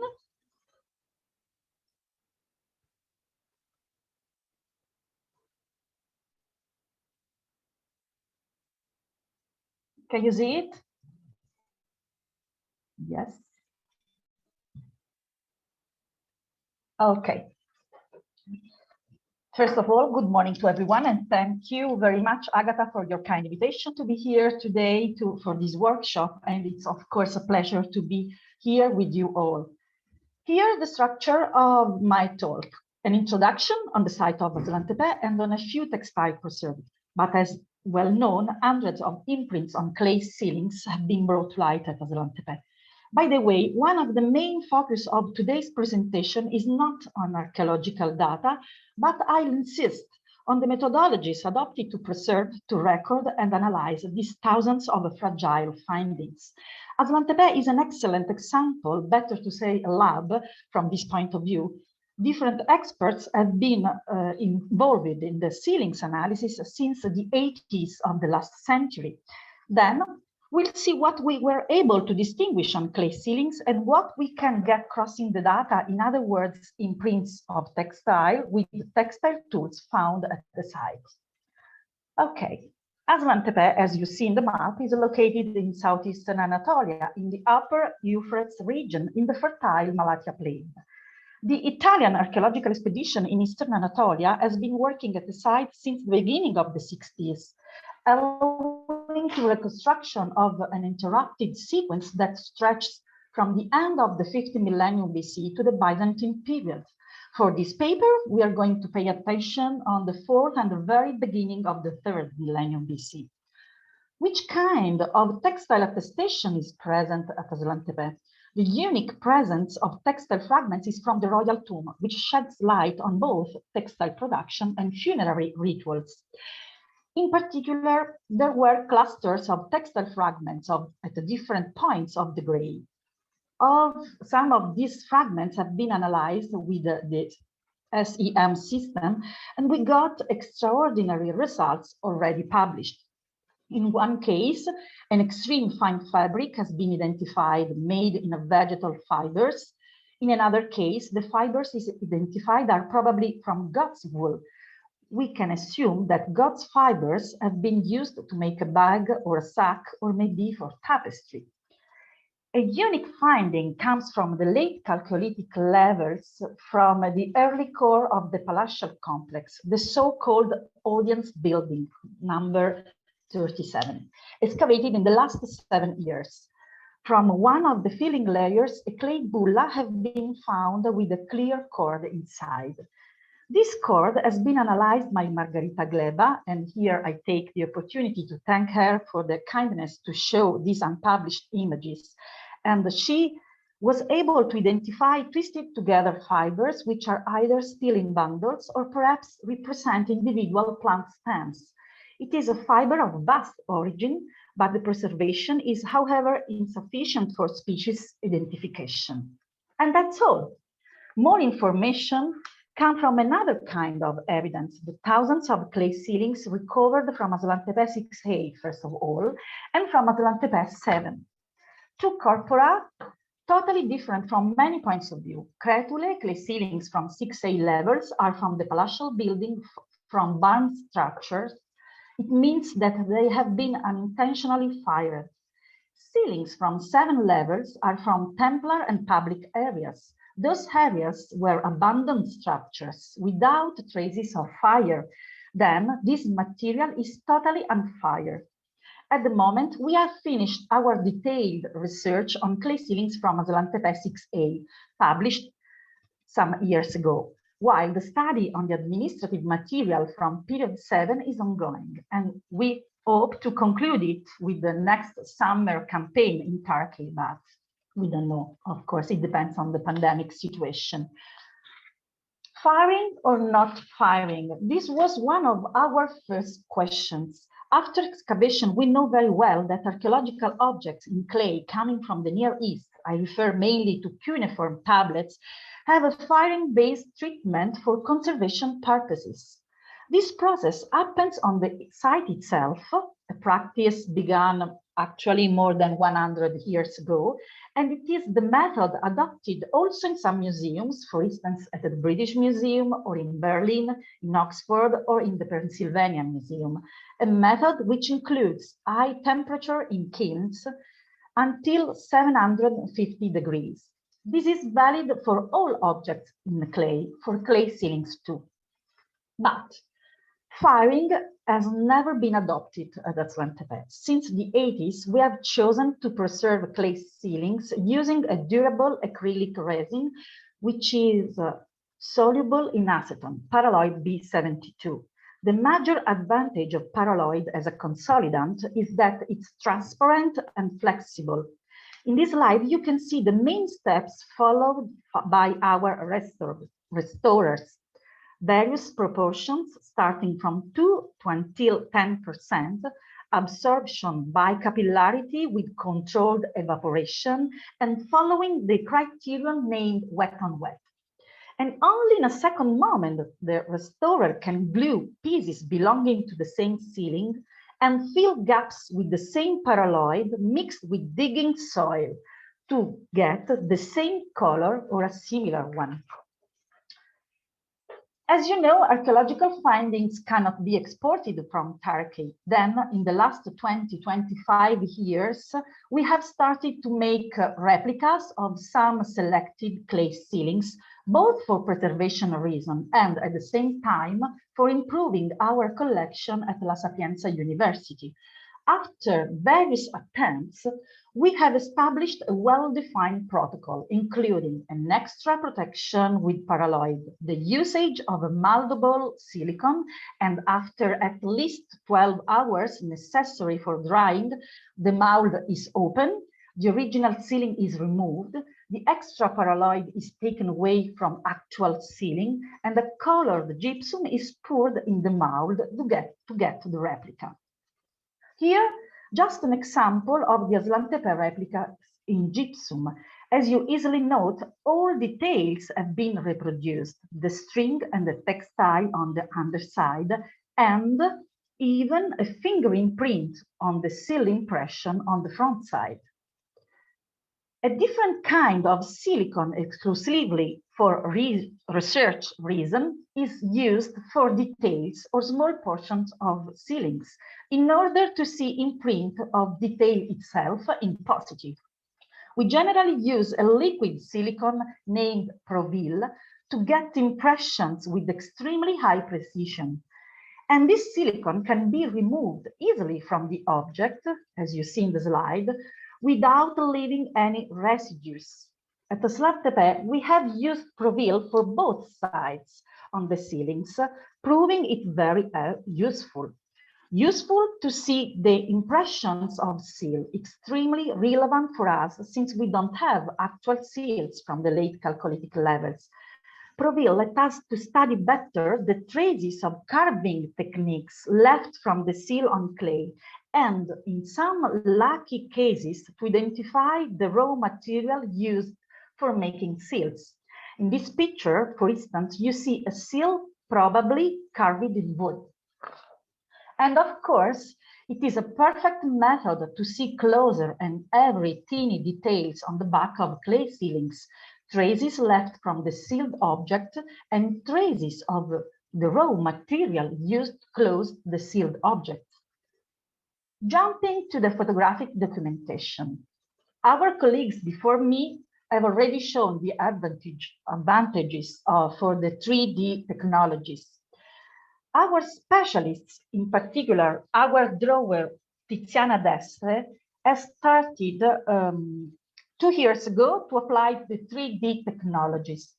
Just a second, I want to show you our first results.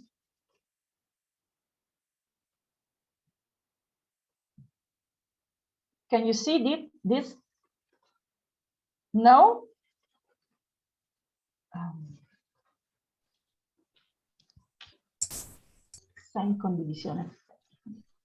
If you're sharing a different screen, you need to stop sharing and share the new screen.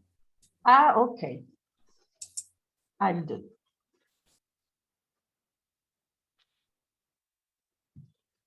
Yes.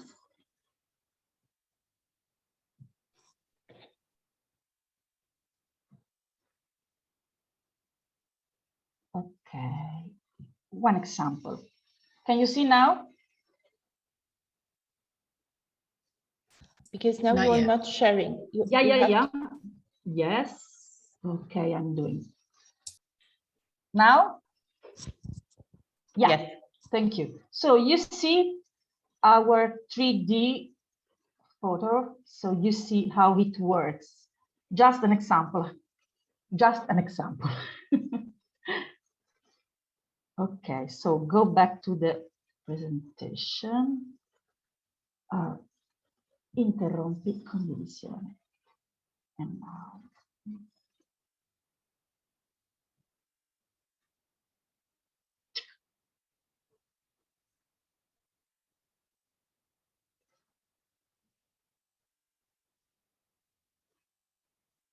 Yes.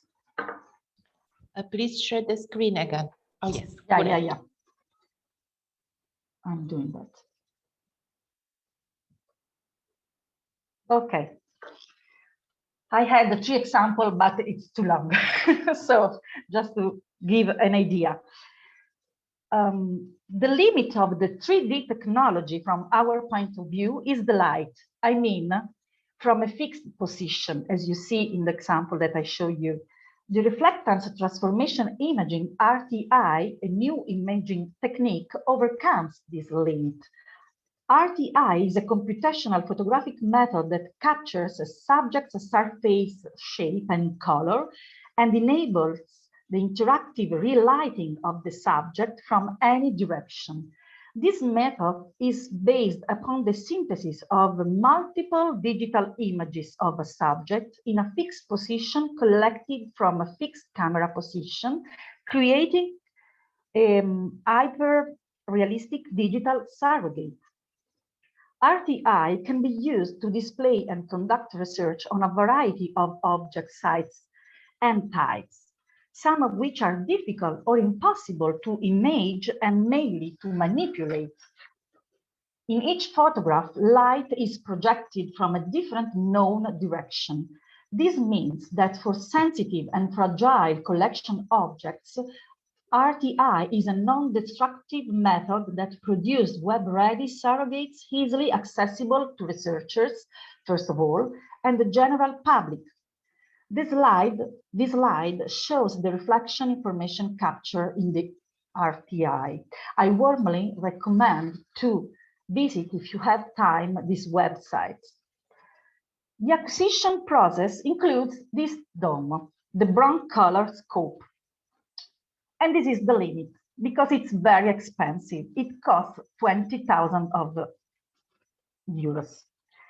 In Italy, we had an example, an experiment. The Istituto Centrale per la Grafica of Rome, in collaboration with the Sapienza University, has tested an empiric and less expensive system. A system adopted in occasion of the Piranesi temporary exhibition here in Rome. You see here the method.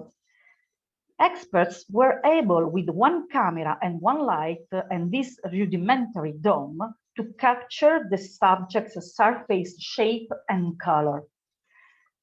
Now, the idea of our team in Aslan-Tepe is to plan and to test this system for clay ceilings too, and eventually to adopt it at least for some selected items, because of course it's a longer time. We need a lot of time to do it. In other words, for the Aslan-Tepe team is a new challenge, of course. Okay, now we shortly jump into the Aslan-Tepe data after this long introduction on the method. As said before, today we focus and cross data from late Chalcolithic 5 levels, the so-called Aslan-Tepe 6A. Then, at Aslan-Tepe, we have two different natures of evidence. A direct evidence, that is the real fragments of textile, and imprints on fabrics on clay ceilings. We also have an indirect evidence, the textile tools, of course, plus paleobotanical and archaeological evidence, which clearly prove the exploitation of plant and animal fibers. As known, Aslan-Tepe 6A is characterized by a large public area, a palace complex with temples, storerooms, and an area for elite residences. In the public complex, storerooms for stocking and redistribution of goods have been found, and different spaces used as dumps for discarded clay ceilings have been brought to light. Now, it's not the right time to discuss about all sealed objects. At this point, I want to draw your attention on textiles identified. The fabric is visible on 160 ceilings. Mainly the plain tabby weave is has been identified, both thin and coarse fabric. And not only woven textile fabric, but even non-woven fabric. At Aslan-Tepe, numerous needles, bone needles, have been found, which in somehow could be connected to the now binding technique, for instance. Imprints of leather is recognizable on the back of numerous ceilings on the exterior of a vessel or a sack. The folds of the leather are sometimes visible, and in few items, details related to its tanning are also distinguishable. In one case, the animal skin has evident parallel seaming, for instance. And different plant fibers have been used as lids for pots and for making baskets. And this variety of material and shapes show clearly a mature craftsmanship already well developed in the 4th millennium BC. And again, we have twisted ropes on hundreds of ceilings, and what's more, smooth plated cords, for instance, cloth ribbons and leather strips that have been used on containers and on door pegs or for locks. How to combine the data obtained from this meticulous study of the undersides of ceilings with other categories of archaeological textile items? Here, for example, for the public and private areas of 6A period, we have rare textile tools. The majority of textile tools, such as loom weights, spindleworks, and bone needles, come from the residential buildings located to the north of the palace and probably belonging to the individuals of high status. In one of these rooms, A933, almost certainly used for daily domestic activities, a set of 18 loom weights were found. They are made of fire clay, and 17 of these have a standardized conical shape with dimensions concentrated in a small range. The 17 loom weights were grouped together and were probably used in the same loom setup. Following the CTR calculations, a medium-sized loom weight works very well with a work tension of 30 grams. With 18 such loom weights, 9 weights in the front layer and 9 weights in the back layer, a weaver could have, as a result, an open fabric with a starting border width about 75 centimeters, and the spacing would be 6 work threads per centimeter. Only one loom weight was found on the floor in room A933. It's different from the other weights as it has a discoid elliptical shape and is both lighter and thinner. In this case, the calculations demonstrate that it is more suitable for weaving a finer fabric. Then, these loom weights seem to confirm the quality of textile imprints on the underside of clay ceilings. And here we have crossed this data. Just a short conclusion. The thousands of clay ceilings at Aslan-Tepe and the rigorous and the same time innovation excavation methods make it the perfect site to develop the methodology to identify and interweave all details recognizable on these peculiar artifacts. Such details, as we've seen briefly in this paper, if crossed with very few fragments of textile preserved and with the textile tools, are able to give relevant information on the art crafts and are part of the bigger puzzle of the socio-economic aspects. Now, our hope is that the same outstanding results obtained from the research carried out so far for the period of 6A will be reached also for the previous period 7, where hundreds of clay ceilings and hundreds of textile tools have been discovered in the last years. And also this time we are ready to accept this challenge, and indeed it's gratifying to meet it. Thank you. Thank you for the attention. Okay. Thank you, Superwoman. Thank you.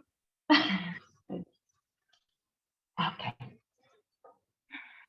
So we will proceed immediately with the next paper and then have the discussion afterwards.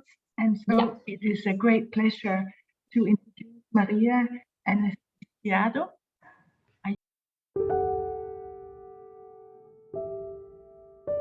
Here to the group. And I can see that already Margarete Gleber has the first question. Margarete.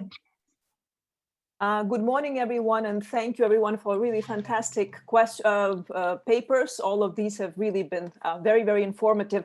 And my question is to Christoph and Romina to some extent, because I think the methodology is absolutely fundamental in all of this very difficult material that all of you and many others are studying. Obviously, I was very excited to hear Christophe's paper with this iPhone LiDAR. I think all of us will want that for next Christmas. But my question is, to what extent this kind of scanning using these more simple, let's say, devices are comparable to a technique like RTI, which is, as Romina explained, is expensive, it's time consuming, but very, very precise, very, very useful for objects like this and many others. I don't know if either of you have an answer to that, but I just thought it might be useful to start thinking, obviously, it all depends on our circumstances in the field. Having an iPhone is often the only possibility. If we're in the museum, of course, we might have a whole RTI dome set up. So that these are the trade-offs. But I wonder to what extent the quality of the result compares.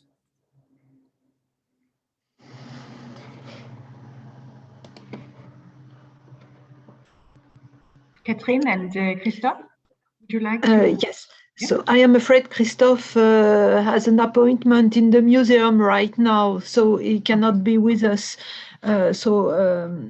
Maybe the best is to forward to him the question, and he will answer by email probably, because in fact, what I see from his experiences is that the quality is very, very impressive for this. With a very light material, you don't have to carry tons of electronic devices in the field. It's very easy to have this with you, only a phone and in your hand. What is interesting in this morning presentation is that many years ago we focused on on the imprint of seals. And now we are looking at the materiality of the object, the sealings themselves. And these small objects, shapeless and not very funny, bear a lot of information. And we understood that, and with the new technology, we opened a new area of research, I think. Thank you. We have a question from Romina. No, can I add something before to go to my question? To Margherita, to answer to Margherita, because you're right, it's a time-consuming process, of course, and it's an expensive, you need an expensive devices. So it depends on what you want, which is the aim of your research, and which is the detail that you want to reach somehow. And for instance, we have thousands and thousands of cratula. It's not, I can't imagine that we can do this for all our material. We have to select, of course, this is the first issue, is to select what you want to reproduce with these new technologies, because it's time consuming, absolutely. I had a question for Catherine. Because I saw the slide with the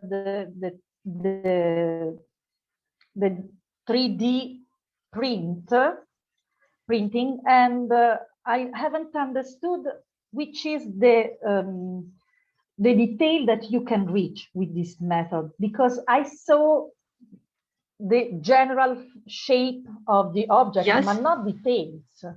We have the copy of the object. The aim of our presentation is to emphasize the fact that you cannot, when you cannot export the material for study, it could be useful to have a copy of it and to prepare the next season. This is what we wanted to say. Of course, we do not have the same collection than the Arslan Tepe ceilings.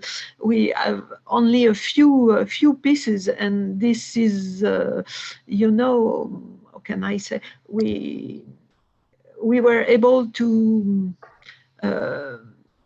waste time on those ceilings, because it's what is left from the original collection, which is definitely lost, and which was probably much more than we record. We had maybe 30 ceilings, maybe more, but it is not possible. So in Iraq, you know, we were in a very difficult field. Things were not so easy than in Turkey now, or in even in Iraq now. It was not possible to use material to, and it's why we lost part of it, because even to take photograph was difficult. To export for study was not possible, and you know, it was really difficult. And we tried to imagine later the way we could have used to be more efficient in our field work. Yeah. No, because in Turkey, of course, the situation is completely different. Because at the beginning, I mean, until 10 years ago, we brought from Italy all our chemical material and all we need for restoration,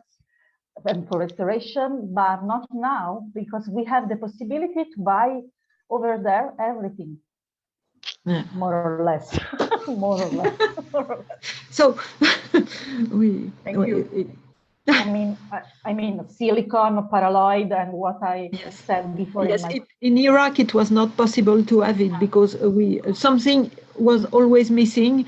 If you have paraloid, you don't have the solvent, and if you have the opposite, you don't have the paraloid, and so on.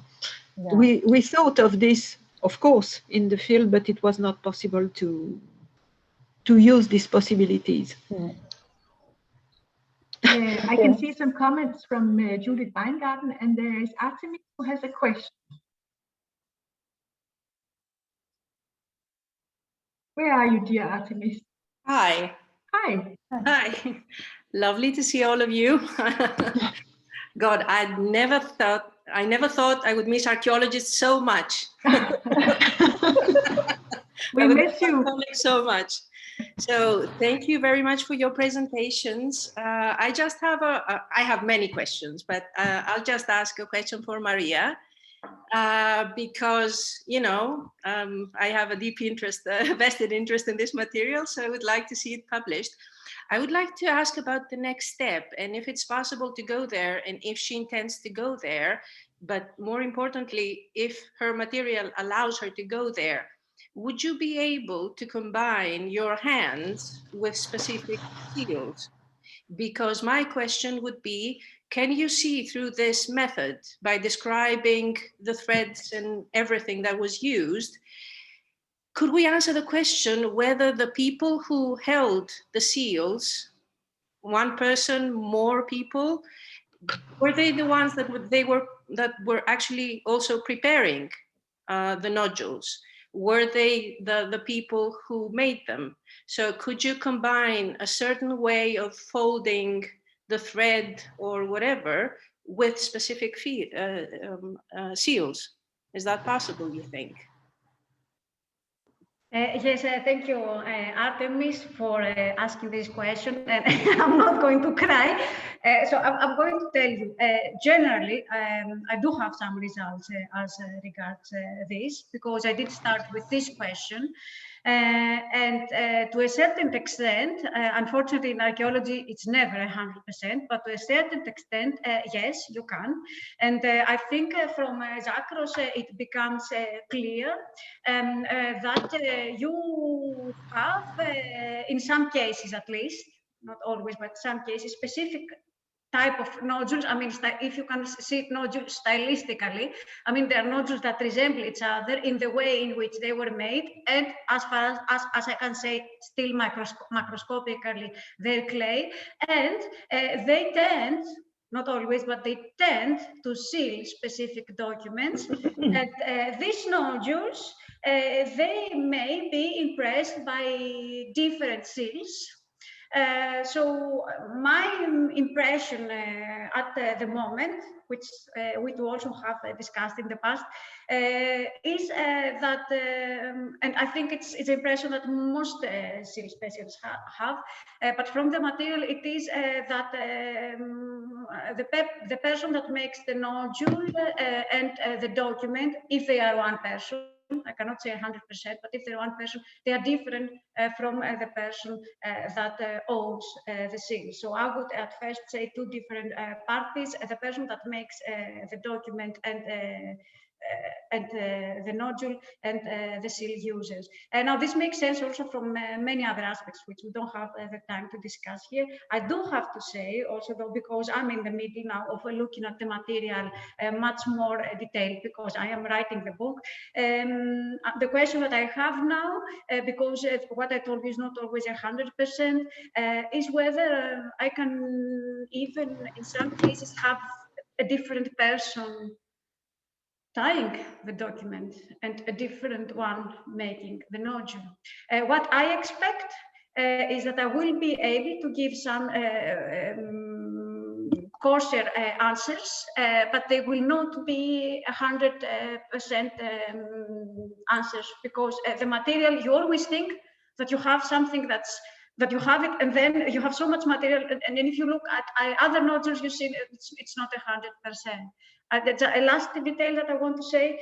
There tend to be, and I have discussed this with Judith in the past, I see now that there tend to be a specific little group of nodules that are very, very nicely and tightly made in a clay that's brown, and it looks macroscopically very clear. So they're very nice and tidy, and these tend to seal very tidy documents.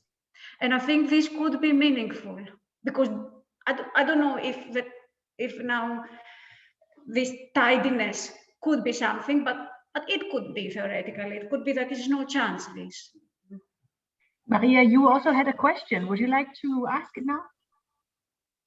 Yes, I have a question to Katrin and Romina to an extent. I think the 3D is exciting, and I do believe for many, many reasons it is maybe the future or a large part of the future of glyptic studies and sealings and seal. But I have seen that in Greece there were in the previous years many problems with getting permits to do 3D.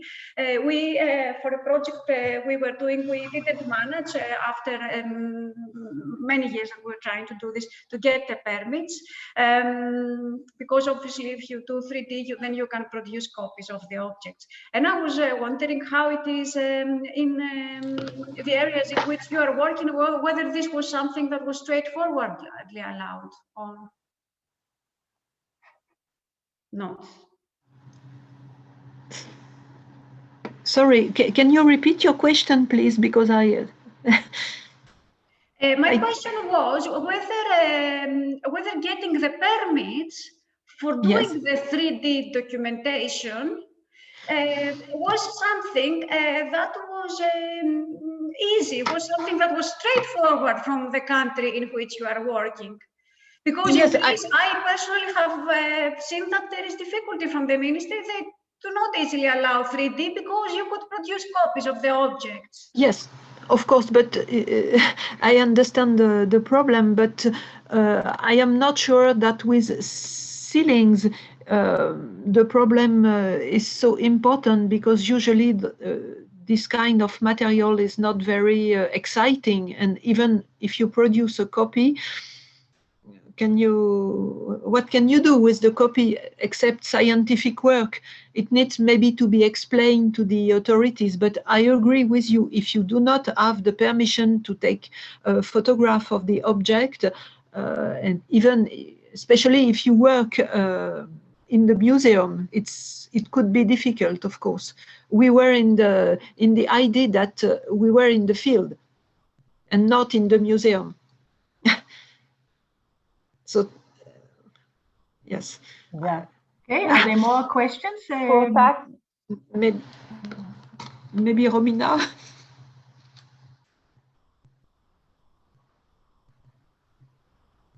Not a real problem in Turkey. Of course, it could be a long process to get permission, but until now, we got it.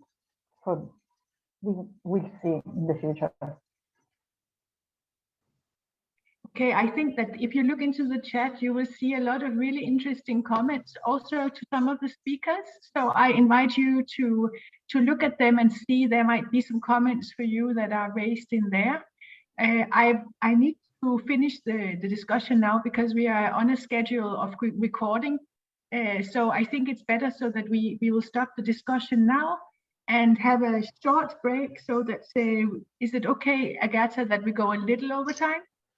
It is okay that we go a little over time, but let us have like 10 minutes break before we start the next panel. So I think it's like 2 last minutes that we can. Sorry? We can have like 2 minutes, I guess. So then we will have 10 minutes before the next panel starts.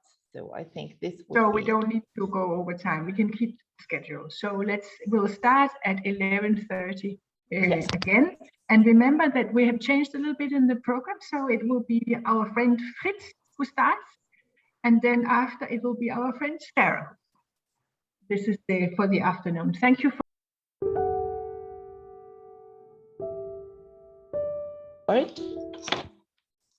Thank you very much. And now it's Fritz Blakolmer from Vienna who will present. No. It's first Sarah. Oh, sorry. I just announced the opposite.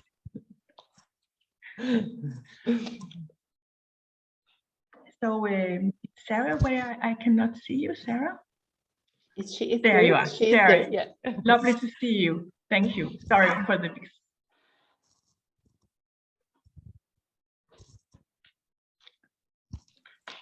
Let me share my screen. Desktop. Okay, is that visible to everybody? Super.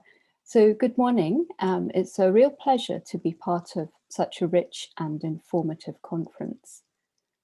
My interest in this interweaving of textiles and seals lies in exploring the mundanities of sealing and administration practices, the daily practicalities of how sealings were made and used. So in my contribution, I want to examine how we can begin to sensibly incorporate the use of textiles into the chaîne opératoire of sealing use. And I talked in my abstract about the ghosts of objects which we see preserved as impressions on the undersides of fired ceilings. And actually, we can only see the ghosts of the sealing and administrative processes as well. The ceilings we have were preserved in accidental fires.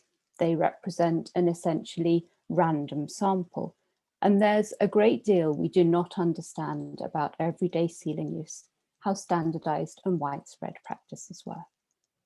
So much of what I have to say is high level and speculative, and this is very much a work in progress. I had hoped to be able to more thoroughly examine the material in the CMS here, and also to carry out practical experiments with the help from our students. And for obvious reasons, this has not been possible, although I do include some observations from my balcony experimental archaeology.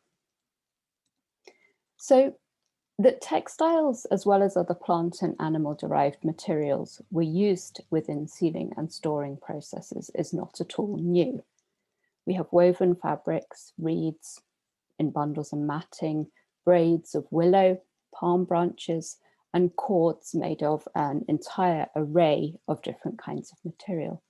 And this is observed in the Aegean, as well as in Old Kingdom Egypt, and other Near Eastern sites, including Arslan-Tepe, as we've already heard.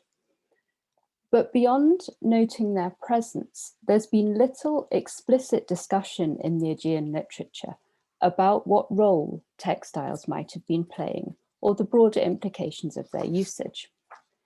And this is something that warrants much more attention because, as has become clear thanks to Agata's very careful research, textiles were in relatively common usage at Lerna and Festos, the two sites I will be talking about today. And they were used not just for obvious purposes like closing the mouths of vessels, but also with some of the odder sealings like this pole object at Lerna and also with peg ceilings at both sides. So Lerna is an early Helladic II, that's around 2500 BCE, corridor house site. It was destroyed by fire, looted, then covered over with a sort of ceremonial mound. The exact function of corridor houses remains unknown. The House of the Tiles was probably not an elite residence. The large open spaces here, benches along the walls outside, the attention paid to controlling and manipulating access, presence of drinking vessels, all point to it functioning as a community meeting place, a venue for shared activities, including crafts, feasting, and so on. There are earlier ceilings, but I'm concentrating on the 3D level ceilings, which are found in room 11 here, an exceedingly small room on the side of the House of the Tiles, which is accessible only from the outside area. There are fragments of probably around 120 ceilings, all direct object. So these are ceilings where the clay is placed on the object itself and then stamped. And they're multifunctional. They can help to keep the object closed. It forms the lid on a jar or a box, for example. They can act as a deterrent to theft or unauthorized opening. You have to break the ceiling to get into whatever's being stored. And they record with the seal impression some sort of information, perhaps related to the object or the people who contributed it or were responsible for it. And the undersides of the ceiling fragments indicate 5 different kinds of objects were sealed. In the full site publication, Martha Heath concludes that sealed objects were stored on shelves in room 11. But given the size of the room, nothing was in bulk. The ceilings were broken before they were fired in the disaster.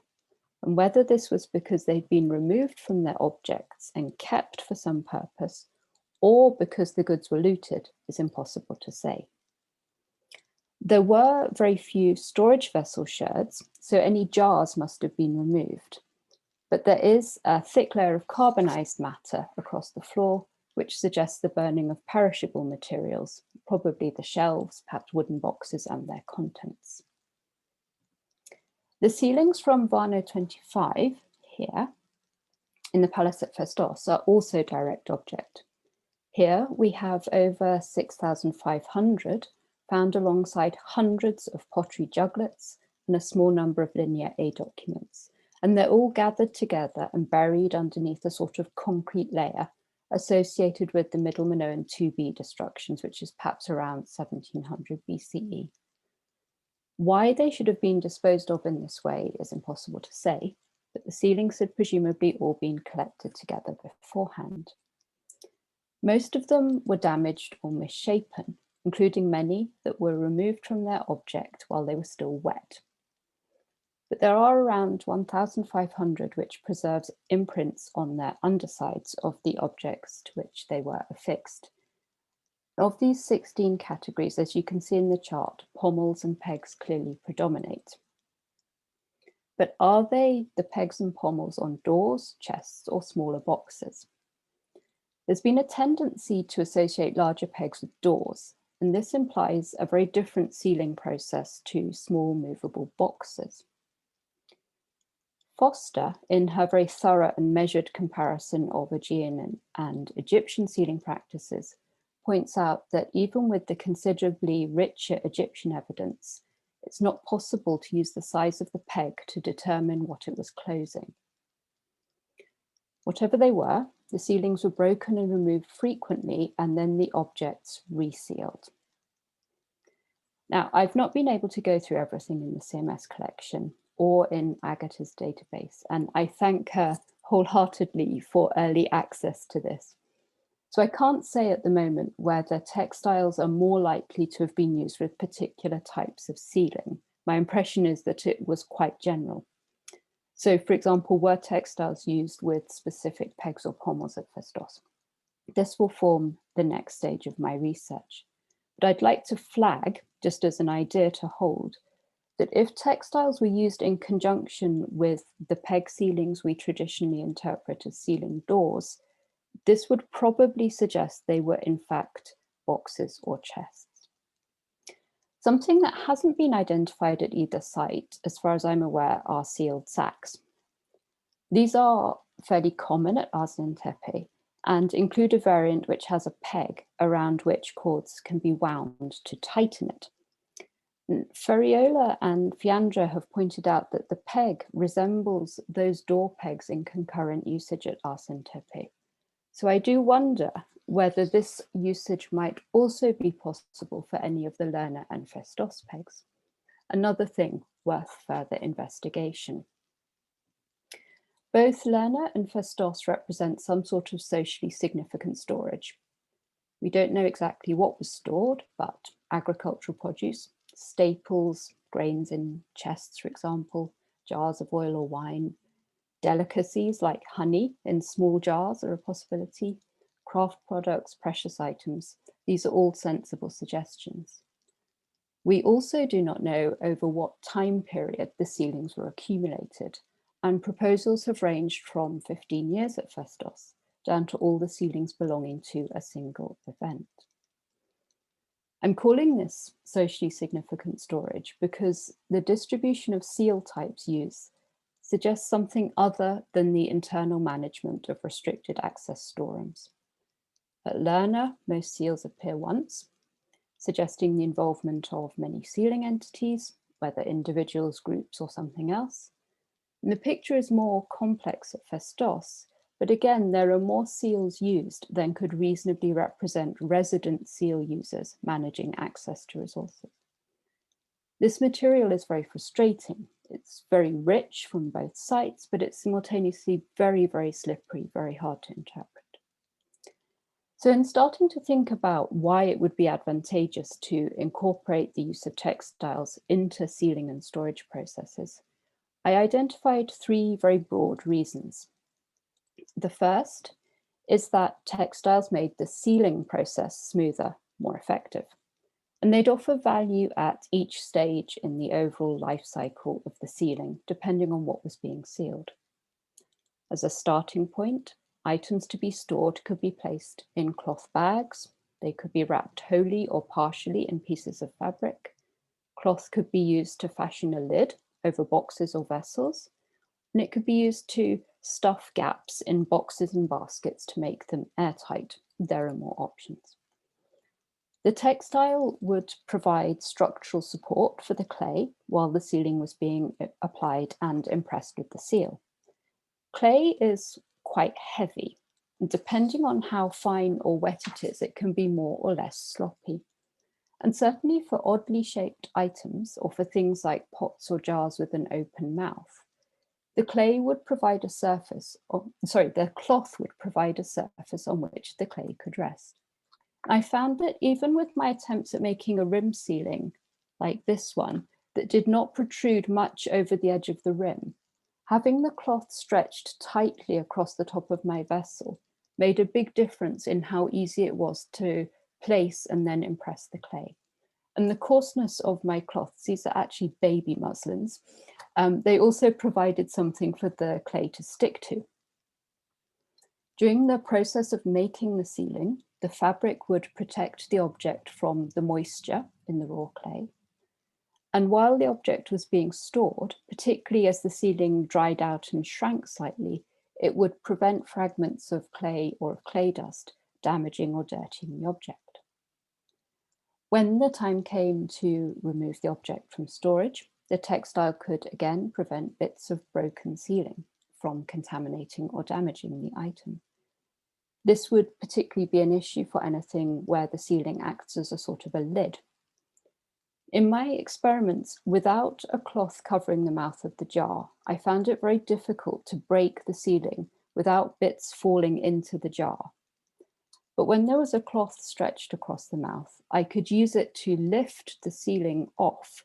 And a couple of times, as you can see here, I got the sealing off more or less complete.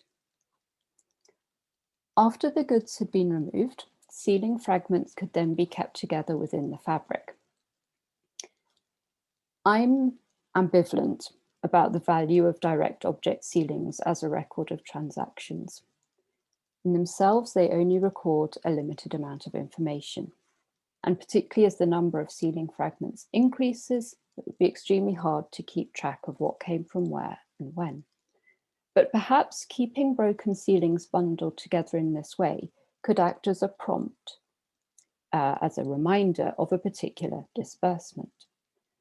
Something to leave open is whether people brought their objects already wrapped, or whether this was done just prior to creating the ceilings. So a second possibility is that textiles were used more widely as part of the storage process. Items would be wrapped in cloth to keep them fresher, to prevent evaporation, to stop insects and mice getting in, and so on. And this could have been a standard part of preparing objects for longer term storage, irrespective of whether they were to be sealed as well or not. For agricultural produce, different items have very different requirements in terms of the amount of humidity, light, and air needed for optimum storage. Much depends on the moisture and oil content of the item, whether it's fresh, dried, salted, and so on. Some fruits and vegetables, for example, need to be individually wrapped. Others can be covered in sand. It's very much more complex than just putting things in jars and chests.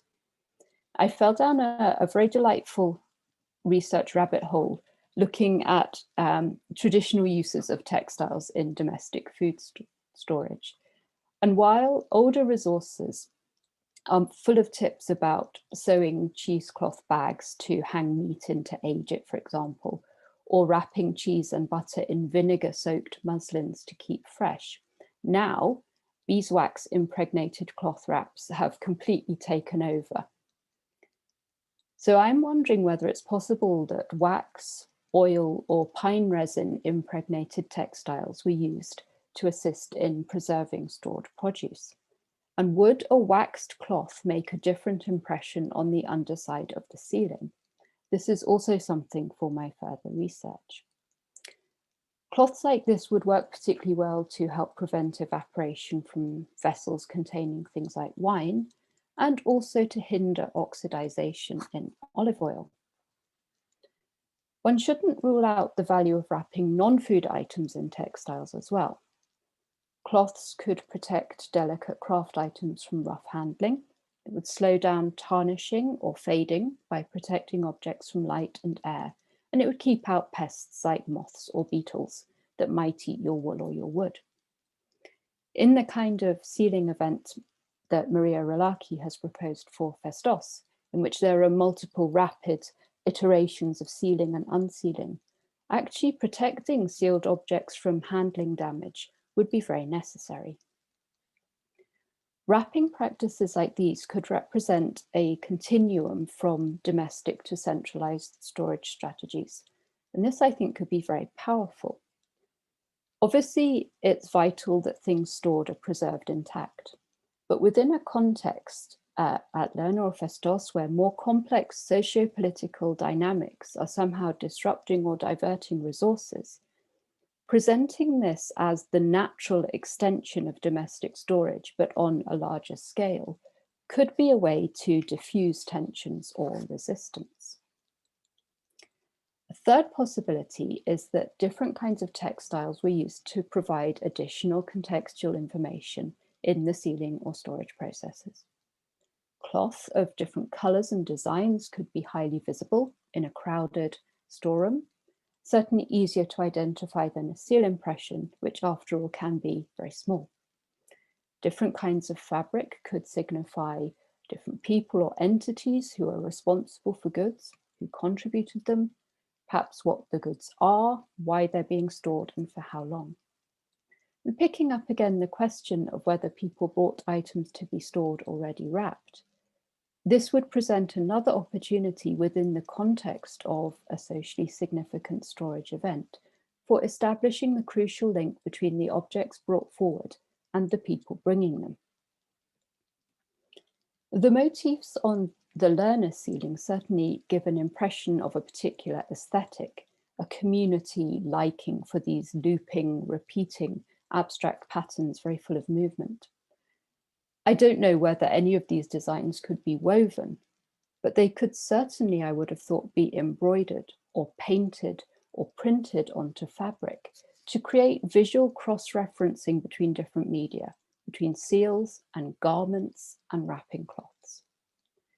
So to sum up, this is the starting point for further research. And I don't intend these three possibilities to be regarded as mutually exclusive. In fact, it's probably more likely that all three came into play within a storage context to differing degrees. As I look more closely at the material, it will be interesting to see if there are trends visible which might point to more targeted textile usage. We must be mindful that textiles can be used and reused, just as clay can be if you have the patience to soak and rework dried ceilings. And there may have been shifts in value or significance over time. So a cloth originally used to represent a household, for example, could be reused later because it was to hand in the storeroom.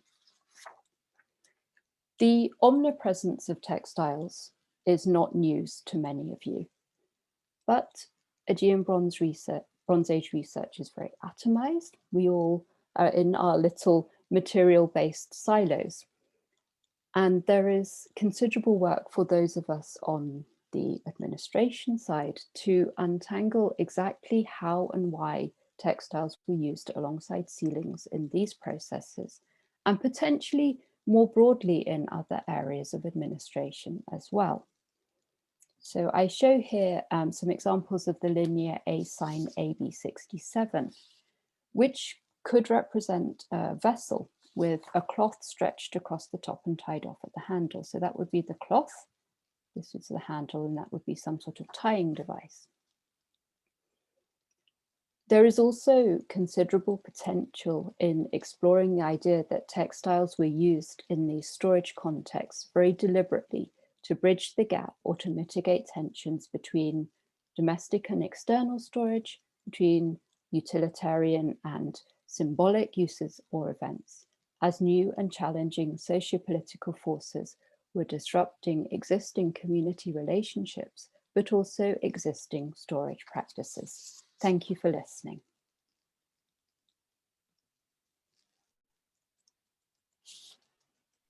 Thank you very much, Sarah, and thank you for me personally to end on a linear B note. That's exciting.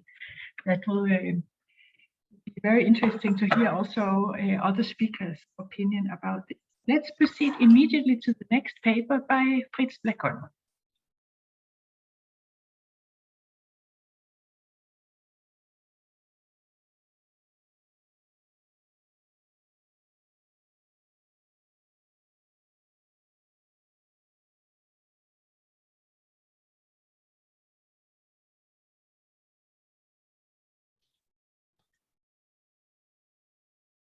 We cannot hear you, Fritz.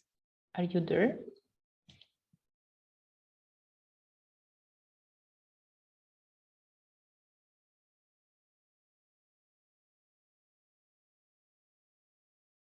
Fritz, we don't hear you, so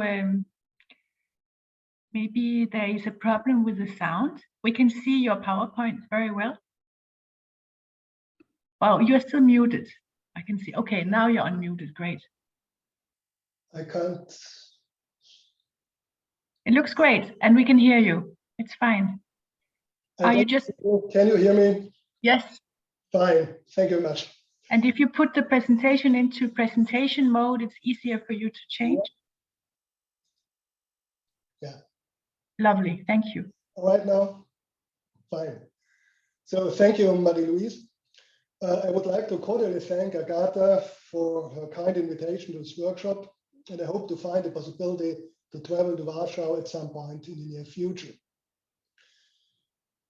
Iconography is our primary source for gaining information on dress and decorated textiles in Aegean Bronze Age.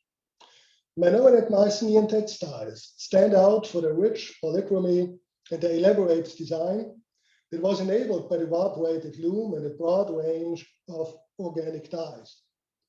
Irrespective of the question whether a richly decorated dress constitutes the norm or merely the exception during festivities, mural paintings and other polychrome artistic media of the Aegean constitute a trustworthy source for our imagination of what Minoan and Mycenaean textiles looked like. Beside mural paintings and three-dimensional figurines, seal images are the third important artistic medium that informs us about dress in Aegean. Despite the miniature formats and the absence of artificial polychromy of seal images, their prominence is mainly due to the following reasons. Firstly, seal stones, signet rings, and their impressions on administrative clay noodles constitutes the most comprehensive artistic medium and therefore an important source for distinct types of dress in different pictorial contexts. And secondly, Aegean seal motifs holds the promise of detecting characteristic textile design in varying and subtle forms. Thus, the aim of this paper is to give you some insights into the interrelations of Aegean textiles and seals from an iconographical point of view. In Aegean iconography, depictions of everyday life and of craft activities occur extremely seldom and are almost restricted to images on prism seals from a Middle-Minoan II workshop at Malya. With regards to textile production, it was shown by Agata Ulanowska that a real chaîne opératoire can be detected in seal motifs from Malya, ranging from raw materials and tools such as a bar with loom weights, comb and spindle until finished fabrics with fringes. As demonstrated by Agata, a Middle-Minoan I ivory prism seal from Tholos A at Aliatriada, here at the right and bottom, shows an interesting motif, the combination of a rod-weighted loom with a ribbon-like design in the background.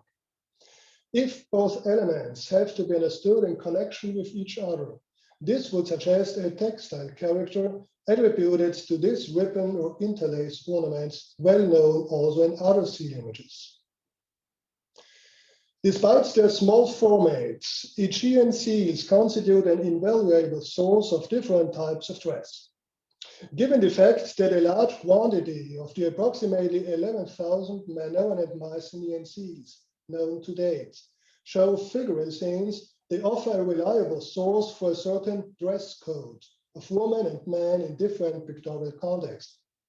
Additionally, the small format of Aegean seals possesses the advantage for us that seal engravers were restricted to depicting the typologically most significant features of an individual type of dress. A good argument that a distinct type of dress matters in Aegean are seal images that show scenes of what I would name the special possession. Here on top, you see a combination of several seal motifs. Instead of the common flounced skirt of woman and the Minoan breechcloth of man, in seal images of this special possession, all participants wear particular dress, such as the animal-eyed skirt, a fringed cloak, or a female skirt with broad horizontal zones and two vertical bands. Without any doubt, these types of dress formed signs of a distinct yet unclear status of these highly ranked palatial officials in Neo-Palatial Greece. In the depiction of Aegean dress, more detailed three-dimensional figurines occasionally are of major informative value. In the case of seal images, we have to bear in mind that they belong to relief art, and similar to two-dimensional mural painting, this may cause uncertainties and misunderstandings. For example, in the case of the figure wearing the side-pleated skirt on a Minoan prism seal in Oxford, you see here in the center, the lateral position of the pleats is clarified only by three-dimensional terracotta figurines, as you see here to the right. Another interesting subject in Aegean seal images is presentation scenes of textiles. Seal images inform us that a woven fabric is carried by woman or man, as is demonstrated best by a late Minoan four-sided prism seal in Cambridge, here on top. Additionally, we have to differentiate between the presentation of a flounced skirt to a woman and of the fringed cord to a man, the last one possibly being an insignium of a political ruler in Neo-Palatial Greece and connected with the above-mentioned special possession. An interesting seal stone, now lost, shows a female figure with adoration gesture in front of two skirts, So here on top to right, what points to the sacred character of this type of dress. It is remarkable that seal images show the preparation, the transportation, and the presentation of a dress, but the act of dressing a human figure itself was never depicted. When turning our attention to ornaments, at first sight, the repertoire shared by textiles and seal surfaces is rather insignificant, at least when compared to a large number of textile ornaments as evidenced in mural painting and vase painting, especially in late Palatial Crete. While textile products such as cloths, covers, wall hangings, and floor coverings were certainly present in interior rooms of Aegean houses, seal stones and signet rings mostly flourished in the miniature sphere. Textile technologies favor other forms of design than seal stones that were worked by engraving and drilling, thus producing plastic surfaces in relief. Additionally, lanceolate, oval, and amygdaloid seal shapes hardly favor rapport design. Thus, the question arises, can we observe any ornament transfer by the existence of a woven design style on seals, for example, by repetitive geometric design? An interesting group of Middle-Minoan 2B to 3C design are so-called tectonic motifs, you see here on the slide, formerly bearing the misleading term architectonic motifs. Instead of reflecting architectural facades, their linear rapport-like ornament structure reminds us of basketwork, as suggested by James Crowley, or textiles. The simple hatching-like zones of these tectonic motifs remind us of the skirts worn by people coming from Keftiu in Egyptian tombs of slightly later dates, here below, and perhaps confirm an interconnection of Minoan textiles and seal design. Already in 1894, a couple of years before the start of his excavations at Knossos, Arthur Evans recognized the similarity of Minoan seal design with Egyptian sealing patterns, later identified as bearing a textile character. The spiral and palmette motif on a Middle Minoan seal stone, here below at the bottom on the left side, said to come from Goulas, Lator, inspired him to reconstruct a polychrome ceiling here above. Rapport design, such as this virtual one, is well known from painted ceilings in Egyptian tombs of the 12th dynasty, which shows spiral decoration obviously inspired by imported Minoan textiles. Here to the right, you see several original examples. The rich indirect evidence of Minoan textiles exported to Egypt clearly demonstrates the characteristics as well as the large spectrum of polychrome textile design in Proto-Palatial Crete. Based on this indirect evidence from Egypt, a textile origin can be attributed to the spiral net pattern of a stucco relief ceiling in the Palace of Knossos, see here on top at the left side. This was not a unique case, as can be judged by the finds of similar plaster relief fragments in other rooms, in several rooms of the Palace of Knossos. This spiral net pattern not only represented a long-lived ornament design in different artistic media of the Aegean, but we also find it in a series of mostly Middle Minoan seals in less regular arrangement, although net-like design is attested as well during this period.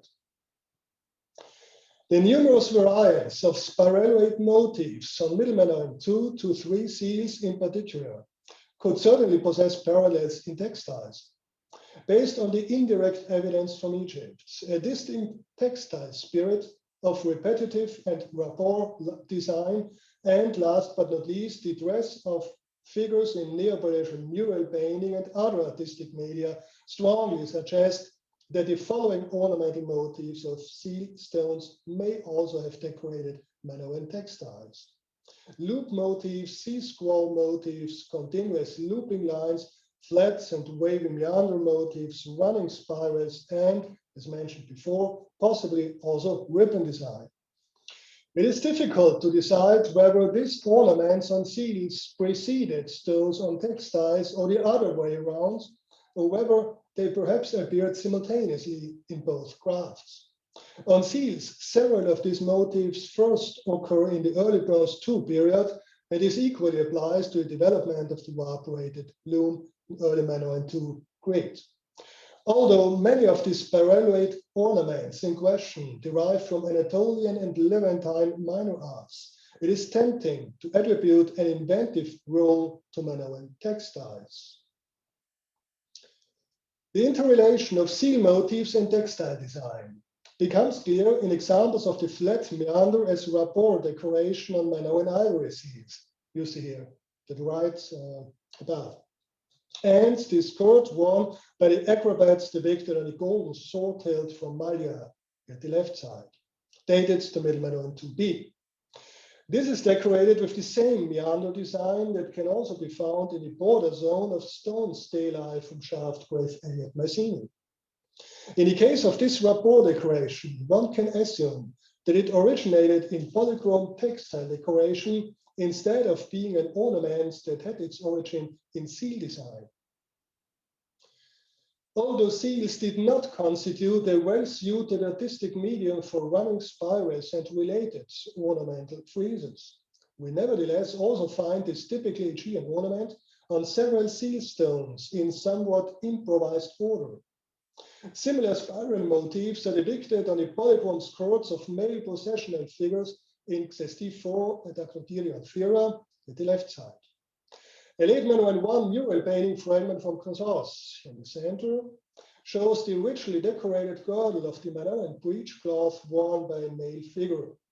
The sea spiral motif of this woven girdle, painted in black on white, has excellent parallels in the Camares style pottery and in Middle Minoan II seal images. Thus, it could well be that late Minoan I textile motifs more strongly adhere to earlier traditions than ornaments in pottery and seals. Moreover, on the Minoan style fresco fragment of a large-scale male figure from Teletaba, here to the right side, a series of S spirals in gray probably decorated his white skirt. Thus, Minoan spiral ornaments on textiles such as this might have possessed a symbolism of Minoanness within as well as beyond the Aegean during the 16th and 15th centuries. On Aegean seals of the late Bronze Age, spiral design such as this occurs only sporadically as friezes framing the figural zones, such as in this seal images you see here. In contrast to during the Middle Minoan period, these running spiral motifs may reflect mural painting friezes rather than alluding to textiles. Nonetheless, we should not underestimate the semantic meaning of Aegean ornaments. Ornamental designs such as spirals and rosettes motifs were probably far from being a trivial and meaningless decoration, but raised at least associations with the mundane palatial sphere. In the wording of Günther Kopke, ornaments indeed mean high art, the highest. Additionally, the standardized yet variable types of spiral motifs during the 17th and 16th centuries in the Aegean strongly supports the existence of a kind of pattern books. Based on the grid pattern-like structure of dress design in mural paintings, Maria Shaw argued for the depiction of a woven curtain at Hagia Triada, at the left side, above, top, and a textile-covered figure-of-8 sheet at Pylos, here to the right side, as depicted also on seals. Although Poppy Sari criticized the last interpretation by arguing that a fabric would be inappropriate for covering a defensive weapon, a textile coat as a substitute of the original bull-hide would make sense in the case of this outstated artificial form of body shield in late Mycenaean Greece.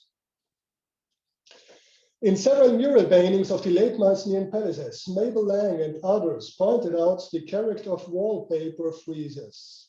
Repeated formula like marine animals and other simple motifs in alternating colorations, such as here on top. It is worth considering whether this almost mechanically repeated identical motifs had their origin in textile design. However, with regards to roughly comparable seal motifs, here below, it appears more reasonable to connect them to the mural paintings themselves, rather than the textile decoration. That's my final point. A few words about the challenging question why we find remarkably few examples of textile motifs on seals during late Minoan I, the heyday of Neo-Palladian Greeks and Aegean art in general. From now on, Aegean seals bear other motifs, mainly iconographic scenes and isolated animals, but also ornaments design other than that of an ascribed textile character. Simple rosettes, abstracts or symbolic motifs in the so-called talismanic style, and a strong tendency to representational motifs. What are the reasons why in Neo-Palladian Greeks we find many recurrences to textile ornaments in mural paintings, whereas they widely disappeared from seal images? Although late Minoan I obviously was the most flourishing period of both textiles and seals. One reason for the increasing alienation and distance between both artistic media could be that textiles and seals belonged to two separate groups of Aegean arts. A fundamental dichotomy of artistic media may have existed in the late Bronze Age that essentially has its origin in late Minoan I. Great. On the one hand, the imagery of minor relief arts, such as stone vases, vessels made of silver and gold, as well as many seal stones and signet rings, was strongly oriented towards the elitist monumental stucco relief images in the late Minoan I Palace of Knossos. So see here on top. As can be argued by a series of formal aspects and especially by the rather standardized iconography itself. On the other hand, mural painting on a flat wall, vase painting, and textiles belonged to another group of artistic media that were more flexible, unconstrained, and confined to less exclusive interior rooms. You see here below. Artistic media of this second group, including textiles, were strongly related to each other, but were only rarely connected with the highest palatial level, namely relief art referring to the Palace of Knossos. This rough artistic dichotomy was very substantial and continued at least partly until the Mycenaean palatial periods, when we find many textile features also in Mycenaean pictorial vase painting. Therefore, with the new exclusive demands of seal iconography from Middle Minoan III onwards, the use of ornaments and textile design took a backseat in the selection by seal engravers, and the correlation of textile ornaments and seal design never again became as strong as was the case during the Middle Minoan period of Crete. Thank you very much. Thank you very much, Fritz. And it is also always a pleasure to introduce you, because I know it will always kick off an explosion of colors and new interesting visual stimulation. So thank you for giving this to us again.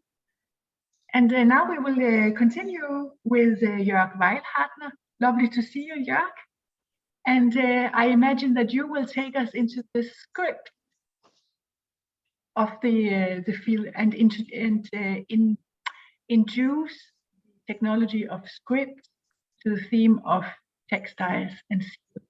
So the floor is yours. Fritz, you can just close your. I try to do it. Yes.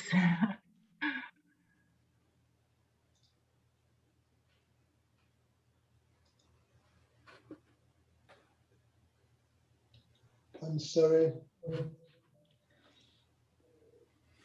No problem. So I have to go out. Excuse me. While you're doing this, I just want to say that I think what we're missing here would be also a view from Egypt. I think Fritz's presentation also gave this. Yeah, so we can think about how we can get some inspiration from the Egyptian data as well.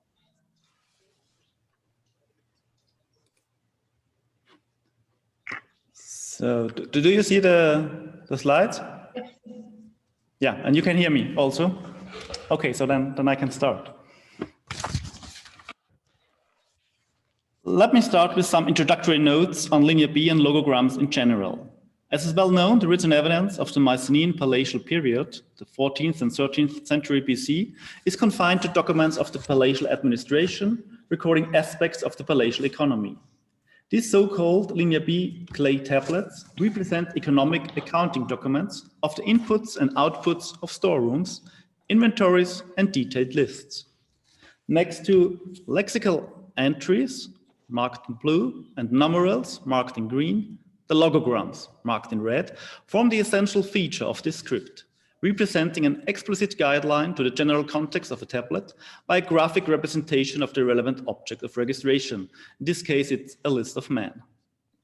Almost invariably, these logograms are followed by numerals, or units of measurement and numerals, in order to provide numerical data.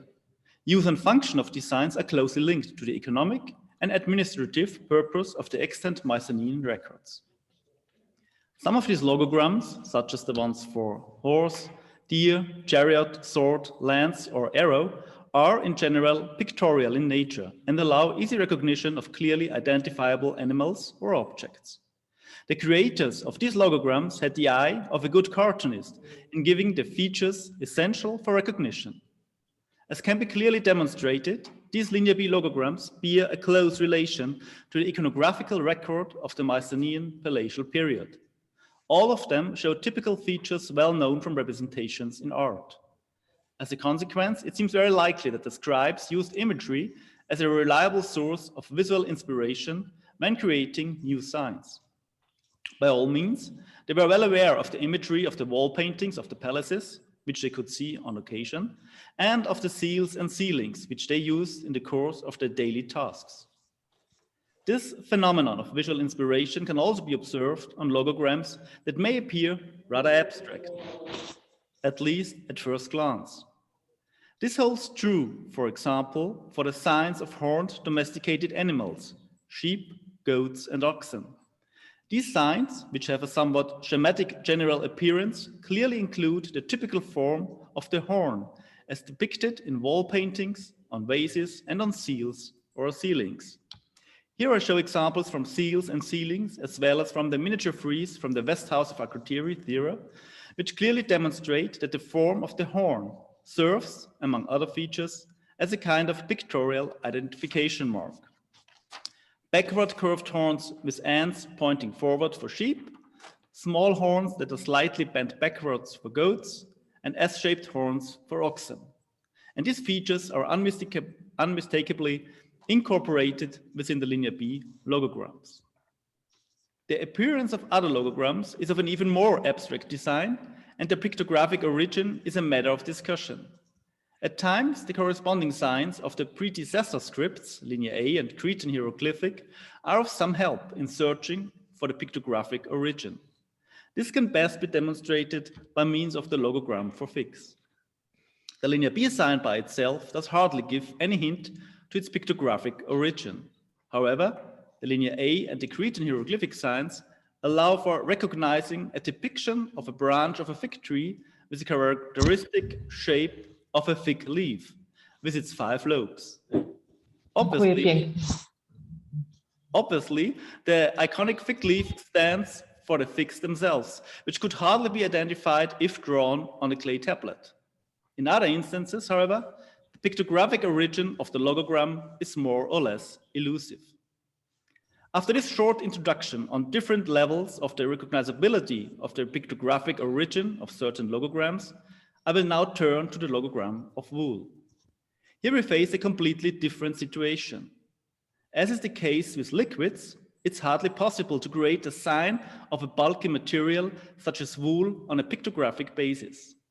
One possibility to create a logogram for such an item is to use an image in a symbolic or metaphorical way, as for example, a bottle of characteristic form for beer, or another characteristic form for wine, or a ball of wool for wool. So in theory, the creators of Linear B could have tried to draw a woolly sheep in order to denote the commodity wool. And I show here some modern versions for such a hypothetical logogram. However, the creators of logograms of Linear B choose in most cases another option. They intermingled the syllabic signs of the word in question to create a sign which functions like a logogram, which means the logogram, for example, the logogram for honey exists for the two syllabic signs me and re, which add up to the word meli, honey, when written next to each other. And the logogram for anointing oil exists of the three syllabic signs a plus re plus pa, which adds up to arepa, alefar, ancient, when written next to each other. This combination of 2 or 3 syllabograms written on a more or less vertical axis is termed monogram.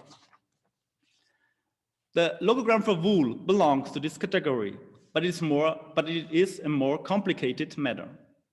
As this slide with tablets showing different variations of the sign for wool documents, this logogram, as drawn by different scribes, or even by the same scribe, proves the remarkable diversity of the shapes. The various parts of the logogram display significant differences in shape, size, and internal relation of proportions. Some parts may even be omitted. What is of greatest interest in our context is the fact that any attempt to split up the sign in different syllabic signs will lead to 2 different results. Some examples look like a combination of the syllabic sign for ma plus re. Others seem to be a combination of ma plus ro.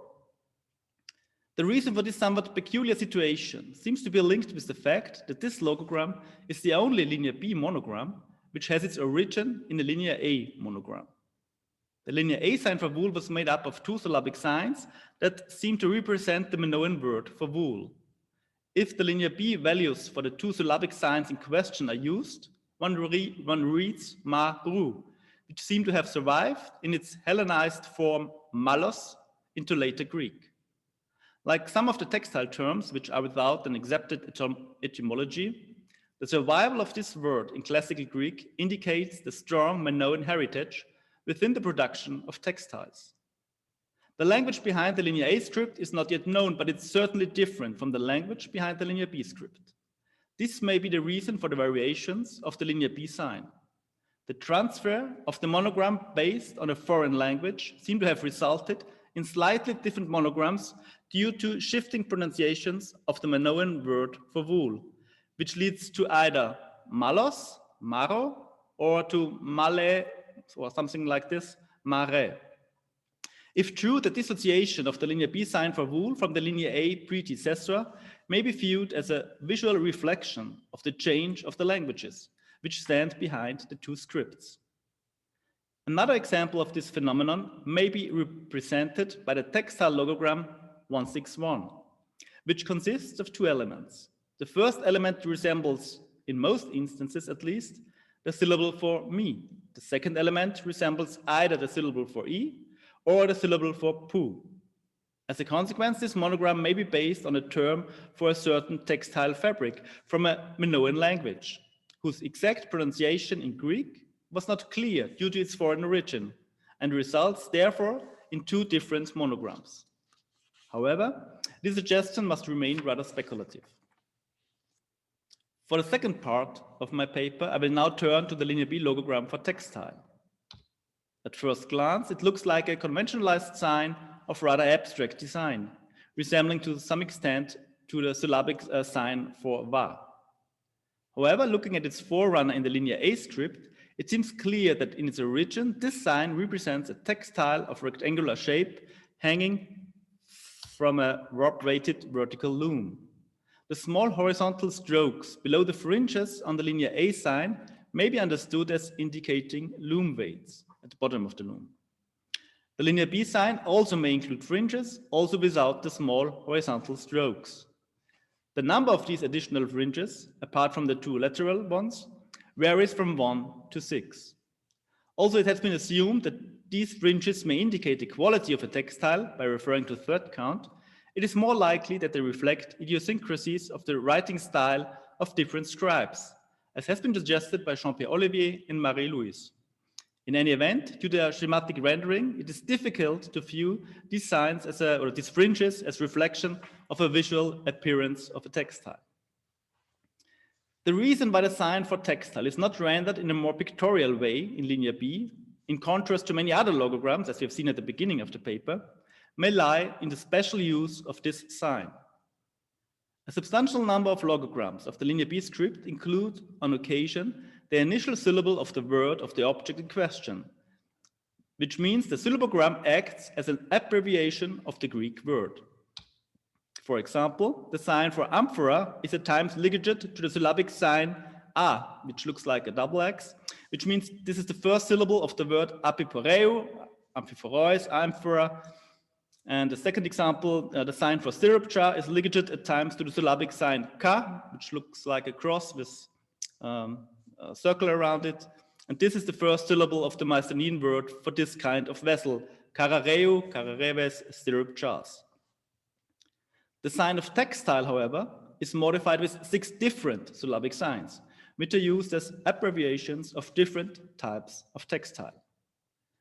3 or 4 of them represent the initial syllable of a Mycenaean word of a certain type of textile. We have tela plus te, which stands for tepa, a heavy textile, which requires a minimum of 21 kilogram of unwashed wool, or half of that amount of clean wool, and was presumably used for furnishing. Then we have tela plus pa, which stands for pavea, which requires about 5 kilogram of unwashed raw wool. Although in Homeric text this term signifies at times a cloak, the linear B textiles seem to be recorded as rather standardized textiles with predefined weights and sizes, and not as tailored garments. This kind of textile is recorded with a large number of different qualifications concerning decoration or color. And we have tela plus pu, which stands for pukateria, which requires only 3 kilogram of unwashed raw wool. Therefore, this term refers to a relatively light textile, and it's by far the most abundant among the Mycenaean textile fabrics. The last example is tela plus po. In accordance to the examples just mentioned, po is likely to represent the initial syllable of a textile fabric. Also, on present linear B evidence, no fitting term is attested. The remaining 2 examples seem to represent some sort of textile that have a direct Minoan pedigree. The combinations tela plus ku and tela plus so are attested in linear A tablets, and the syllables in question are therefore generally viewed as the initial syllables of Minoan terms of some sort of textile fabrics. Typically enough, both ligages appear only within the Gnossian corpus, which clearly speaks in favor to view these ligages as inherited from linear A. What makes the situation even more complicated is the fact that the logogram tela in its unspecified form is specified with further names of textile. This is the case for tela plus Quito, tela plus Tunano, and tela plus Tomika. For reasons not known to us, these terms are never abbreviated, and their initial syllable is never written within the logogram. Therefore, also Tunano, Telo are listed on a substantial number of tablets. We never read tela plus 2. On the other hand, some of the ligature examples mentioned before are also attested with their textile names written in full. For example, next to tela plus pa, we notice on a far more regular basis pavea tela. To conclude, the logogram tela without specification seems to stand for an umbrella term that can be modified according to various textile types, either by ligatures or by lexical terms. In fact, the unspecified tela behaves like a semantic determinative. A similar phenomenon may be attested among the logograms for hides. Along with the sign for an animal hide, ligatured with V, which seems to stand for virino, Greek word is rhinos, oxhide, and we have another form ligatured with ko, which stands for kovo, koos, is the fleece, the sheepskin. There exists an unspecified variant, which may act as an umbrella term, just like the unspecified tela. However, since the unspecified form is attested only on 2 tablets, we cannot be sure if this variant is really meaningful or rather a scribal idiosyncrasy. Be that as it may, in general, logograms appear to denote specific objects in a rather restricted way. For example, linear B scribes use different logograms for different metals, gold, bronze, and with a large question mark, maybe silver. They do not write one logogram for metal in general, into which they ligature the initial syllabograms of the Greek terms for gold, silver, and bronze. Accordingly, in the linear B logographic corpus, different signs for barley and wheat exist, and there is no general sign for grain into which abbreviations are ligatured. If such signs existed, linear B scholars would have less difficulty to decide which logogram stands for barley and which one for wheat. Anyway, this well-attested way how logograms are coined leads to the following assumption. Despite the substantial number of lexical terms, either written in full or in abbreviated form, which are linked with the logogram tela, these terms must have a common denominator, strong enough to allow for a single generic logogram. On present evidence, this common denominator is their fabrication out of wool sheep wool.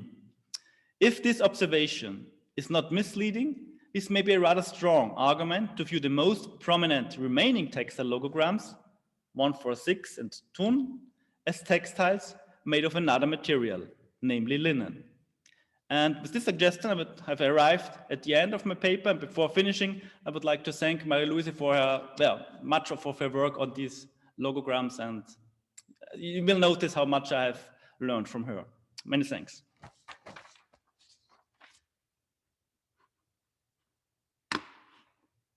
Thank you very much, Jörg. And I've learned so much from you too. So this is a mutual party we can have. This was a great paper, and thank you for bringing it also. I think the script dimension is very important, because what we're doing here in the Textiles and Steel is really merging a lot of different disciplines within academia. And so we need to bring all these different disciplines to the table and combine them here. And now we have the artistic also in the script part. So of course I have lots of questions already, but we still have one more presentation, and that is an official launch and also presentation of a great finale in some way. No, not yet a finale of a research project. Agata Ulanowska, Katarzyna, Kinga, and Piotr, who will present and launch the Textiles and Steel database and show us what they have managed in now, I think, 3 years in this great collaboration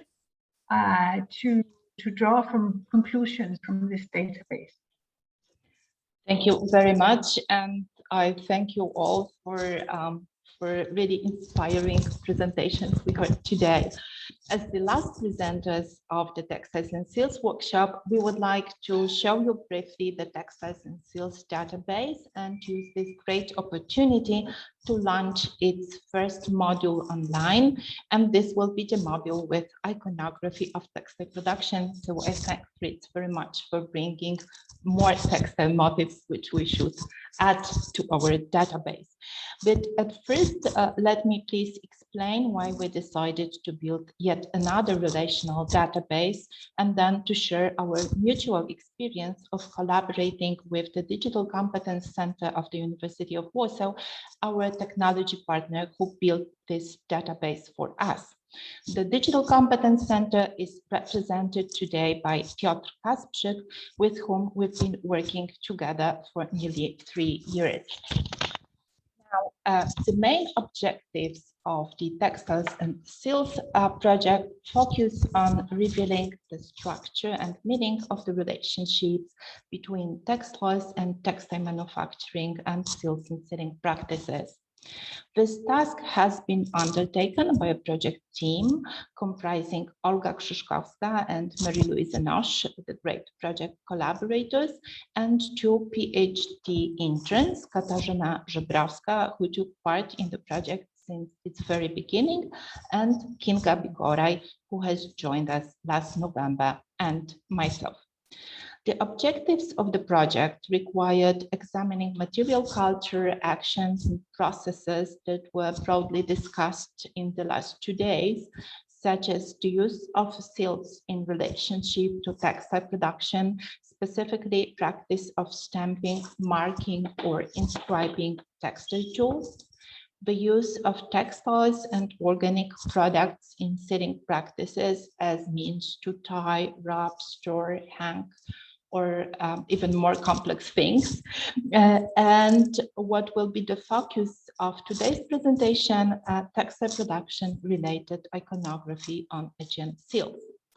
The main types of evidence, that is seal impressed textile tools, textile impressions on clay, and textile production related iconography, feature different parameters, functionalities, and meanings that require different manners of recording.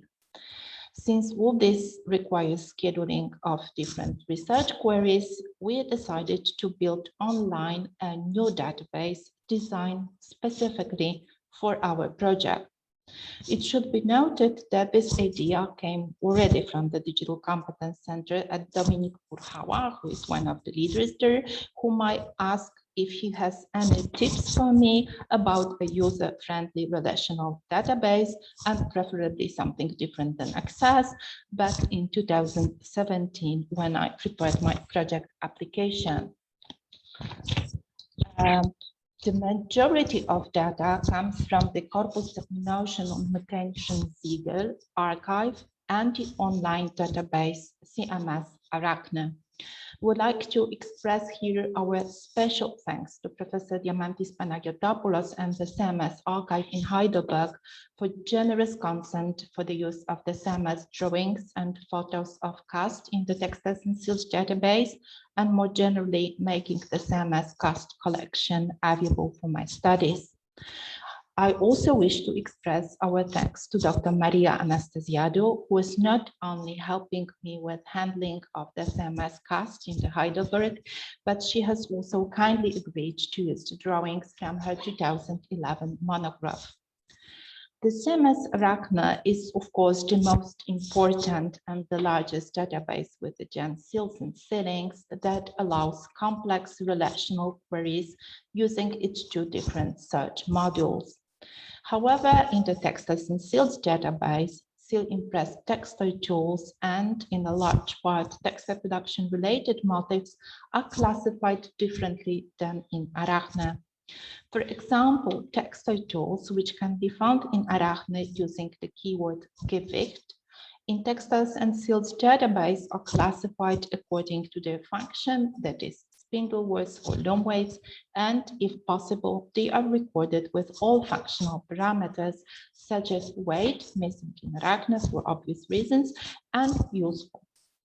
As for the textile production related motifs, some of them correspond entirely or roughly to the CMS Arachne dictionaries, for example, a motif of spider, while others are distinguished using different criteria or methodology, for example, woolly animals for this motif, which we call silk moth or combs.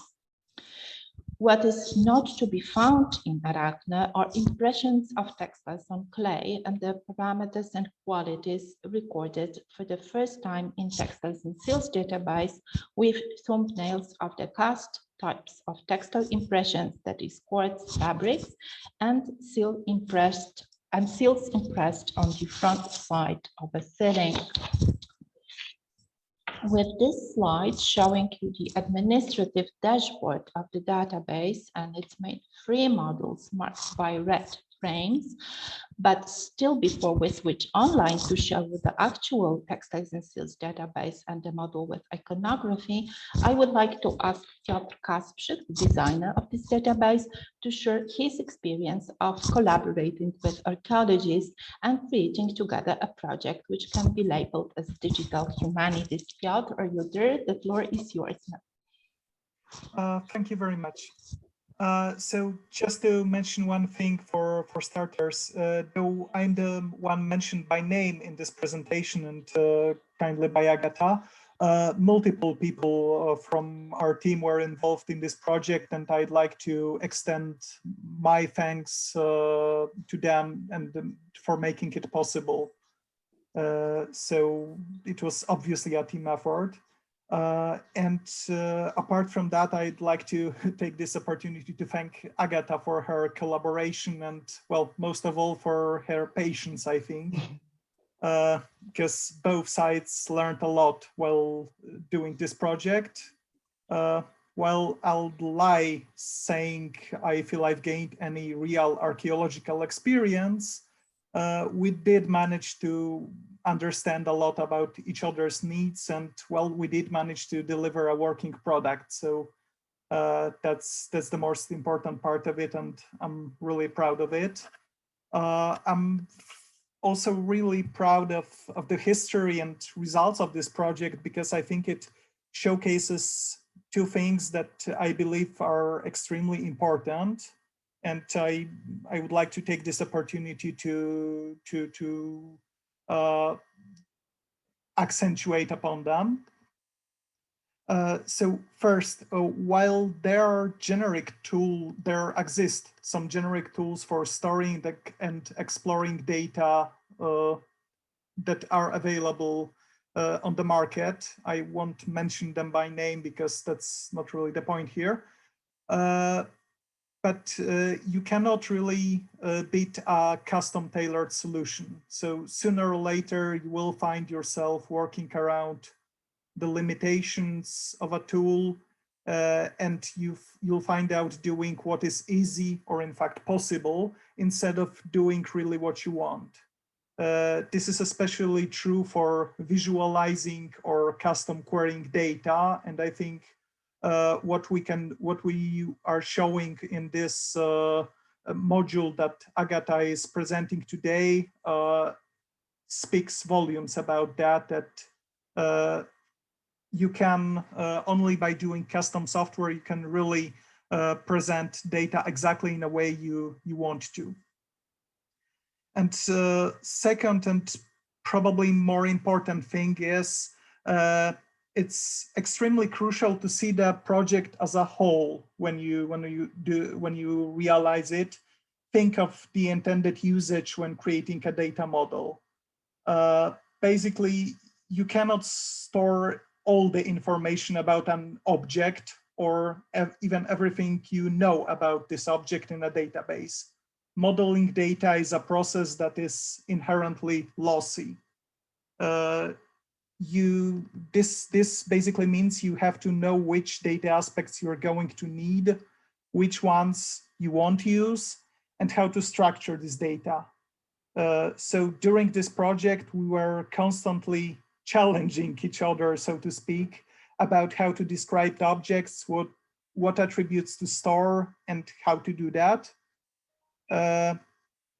Because it may later make your data extremely hard to consume if you do it incorrectly. Well, I have to admit, at times it was hard for both sides, because while I'll feel really confident on my knowledge of data modeling, database design, and programming, it is Agata who knows what's important in the description of a textile seal.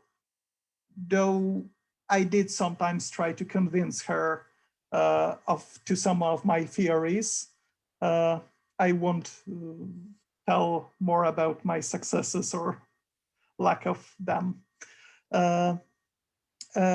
We also asked Agata a lot of stupid questions, but I like to think it helped all of us understand what we're doing and what's the best way to do that. And most importantly, and I cannot stress this enough, we spend a lot of time talking, not only exchanging emails, but just talking, meeting when it was possible live and later on Zoom or Hangouts over the course of the whole project. We changed some initial concepts. We modified parts of the system as we learned more about what we are doing. As Agata processed more data and she discovered new interesting aspects of it, we also needed to adapt our initial ideas. So basically, the final remark I would like to make, and I think that's probably the most important thing I'm gonna say, is don't ever believe you can hand in specifications to a team of developers, wait for some time, 3 months, 6 months, 2 years, and get a system you love.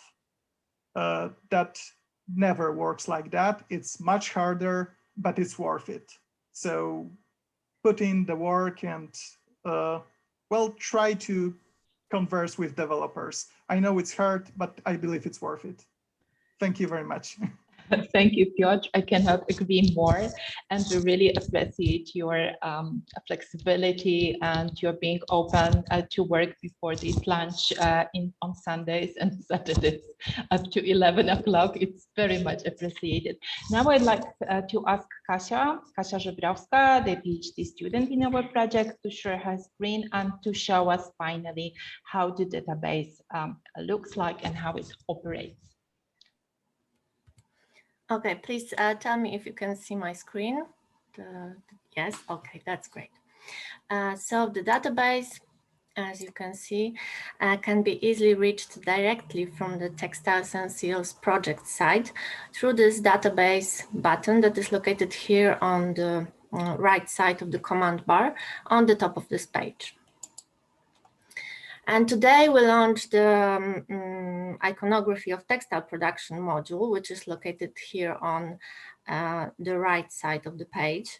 While later on this year, we will launch the remaining seal impressed textile tools and impressions of textile on clay modules.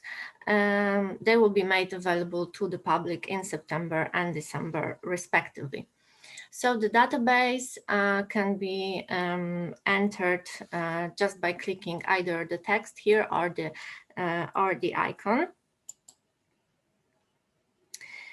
So the icon leads us to the module's search engine, and this search iconography page allows us to choose desired motifs from these 3 fields with scrolling lists, their find spot, as well as a few specific features of the objects in question, as well as their reference number if it is known.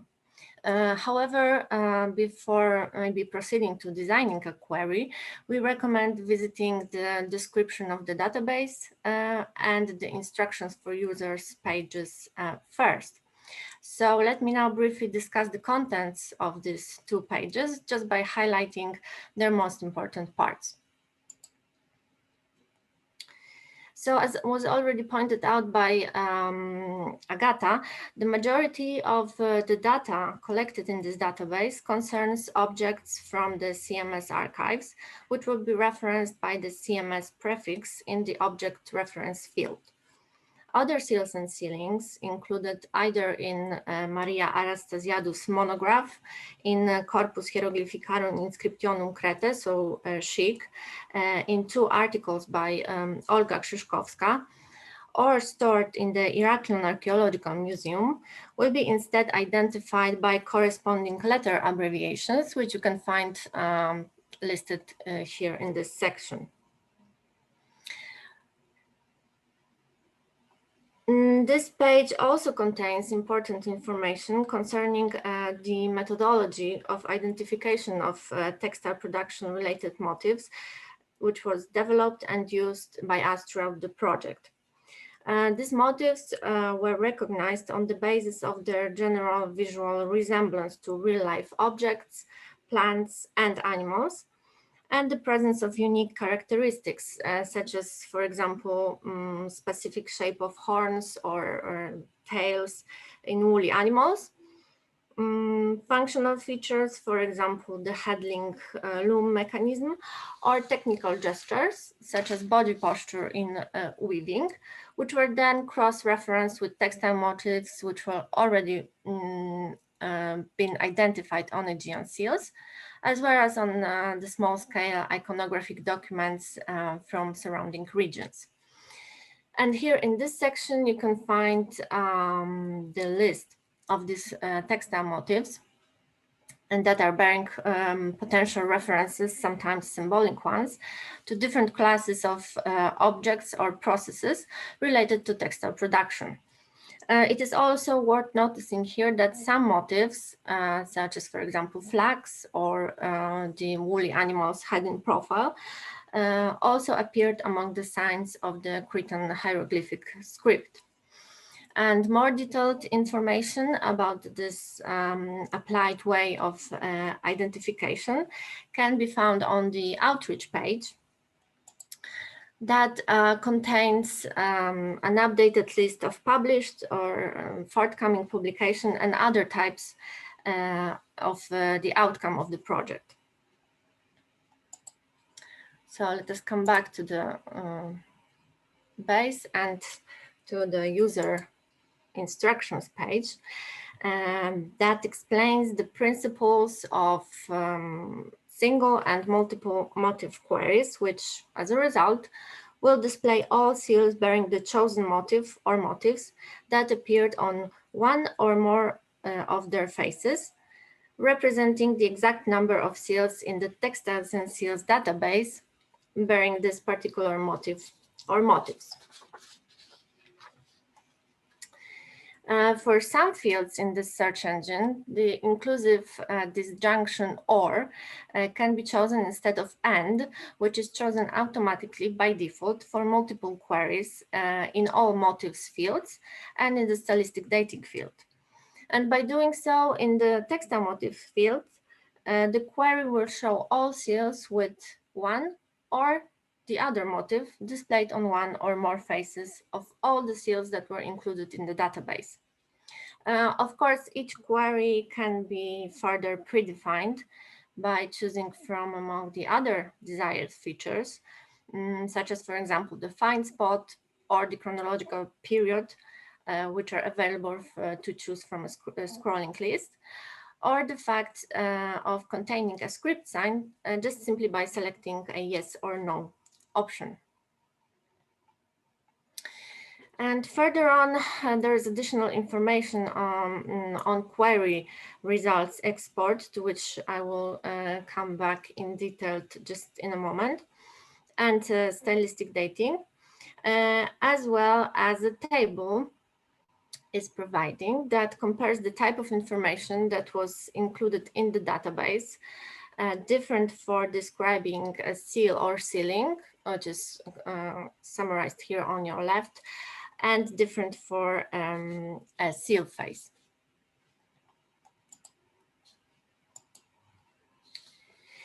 So coming back to our search engine of the iconography of textile production module, one important information: a short user guide will always pop up after you enter the interface for the first time.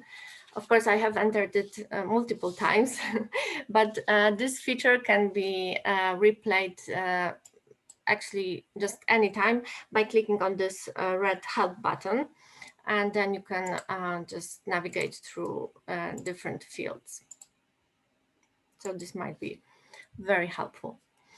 And as a sample of the database's functionalities, let us now set an exemplary search, either query, searching for all the seals or sealings on which appear both the motif of loom weights and the spider.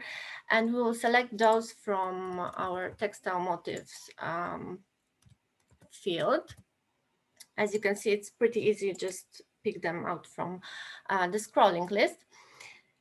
And then after hitting the find button, we will see that 9 results that are actually the records from the database displaying all seal faces are shown.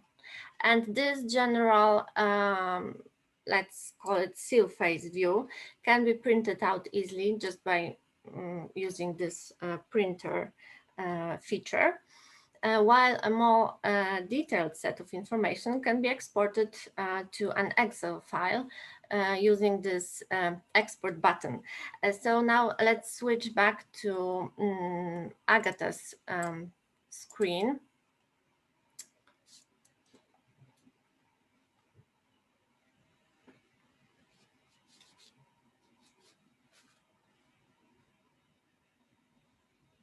Great. So in this instant, when we have our iconographic search results already exported to an Excel Excel file, we will see that the records will be referred to by table cells that are corresponding to the fields in the textiles and seals database. And they will contain, of course, the object reference, the link to the CMS Arachne or bibliographic reference. And next, there is the name of the site and the number of cells with seal faces that list all textile motifs recognized on the respective single face of the recorded seal. So this has been just a sneak peek at the search possibilities that the database has to offer, but regardless of whether the repeatability of any selected motif sets had any meaning or not for the sealing practices or within the wider ambit of textile production or wool economy, this simple query reveals the existence and the relationship between concrete motifs recognized on Aegean seals, which would otherwise be very difficult to observe at a glance when working with such a vast data set. So thank you, that is all we have for you today.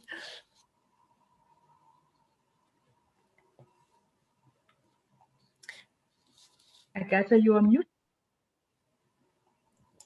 Thank you very much for your attention. And again, many thanks to the Digital Competence Center team for their help and collaboration. Thank you. We look forward to testing this. And I was just thinking, Agata, if you can accept, I think it would be good that we take the questions first and then the concluding remarks after, because I think we still have questions. We don't want to forget them. Remember, we had excellent talks here after the coffee break as well. We have Sarah and Fritz, Jörg, and also, of course, the database crew. So I'm just opening up for a question, comments to all of you. Is there anybody coming up? I don't see any questions yet.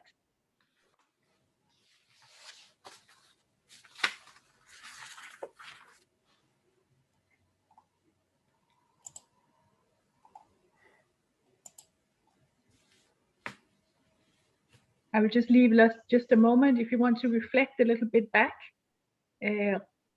about what Fritz showed us about the comparison between patterns on seals and iconography. Jörg showed us how the relation is between iconography and script and the textiles that you can see there as well. And Sarah showed also a great overview, including learner and also the experimental aspects that are important.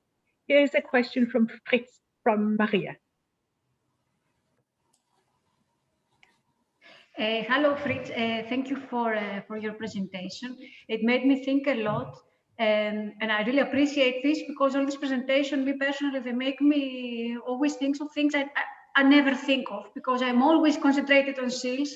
And then when I come to such conferences, I realize there are many connections and many things outside seals.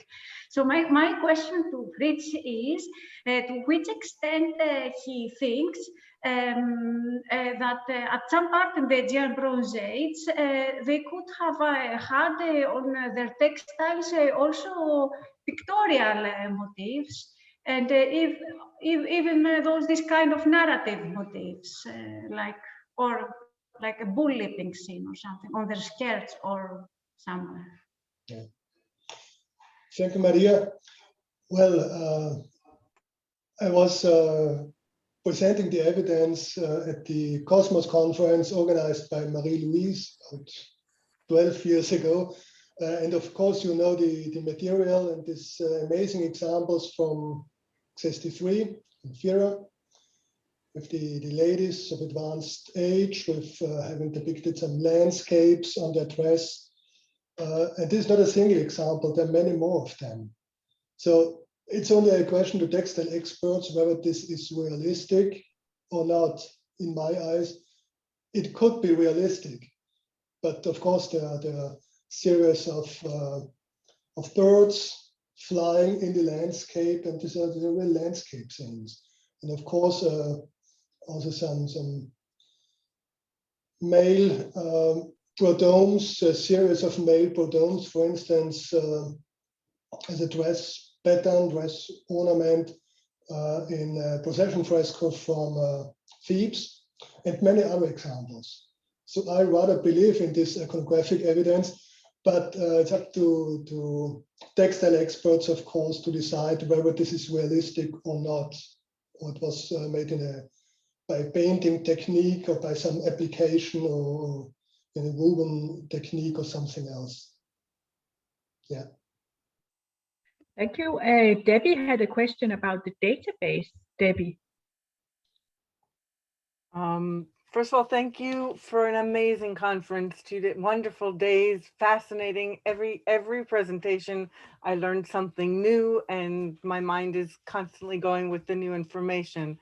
My question about the database, and I may have missed this, is what is the scope, the geographic scope of the material, and do you plan on integrating new material found in other projects into the whole database?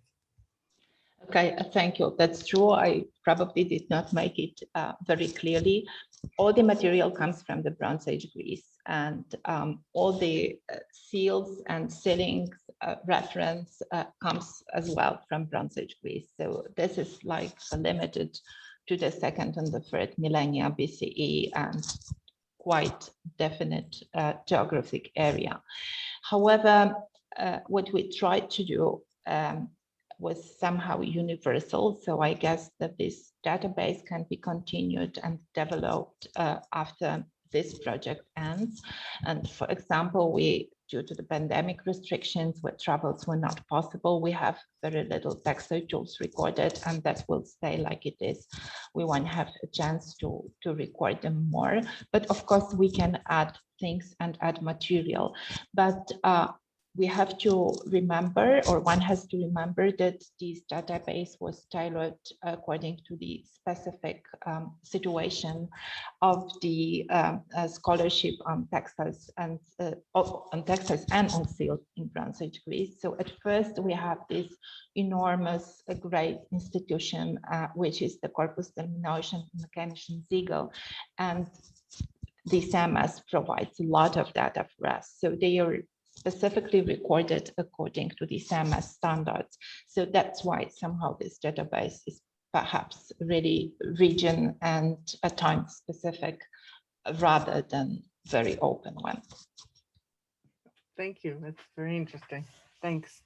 Look forward to using it. Agata, you also had a question for Sarah. I was really impressed with Sarah's results, and I like to suggest that perhaps we should join hands and the hands-on approach to seal impressing things. And I really appreciated a lot what you did, and I have a question whether you were able with your balcony experiments to test what is the impact of the moisture in clay on the clearness of the impression, because this is something which I plan to do and I did not yet. Thank you. No, but at the moment in Heidelberg, it is cold, very, very cold, and also quite damp overnight.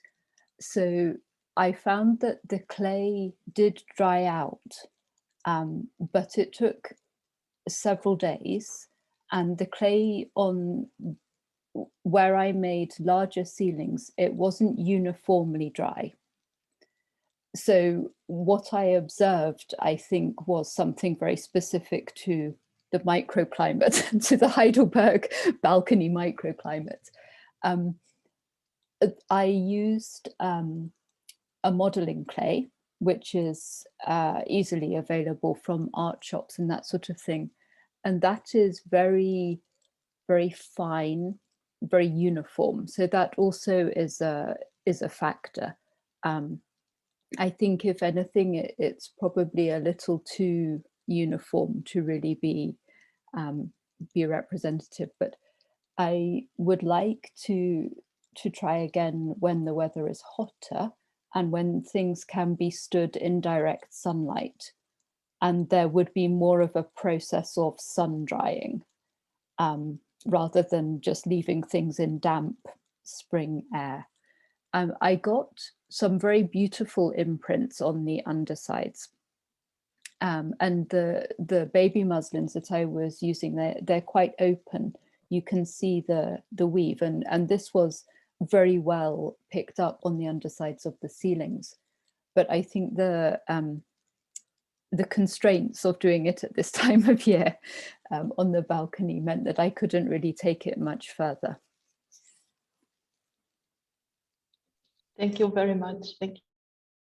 So I would like to take the opportunity to ask Jörg about this, because I was in the chat corresponding with him privately about this whole idea that you launched about that the logogram for textile is not, we have lots of different logograms in the script, the Aegean scripts.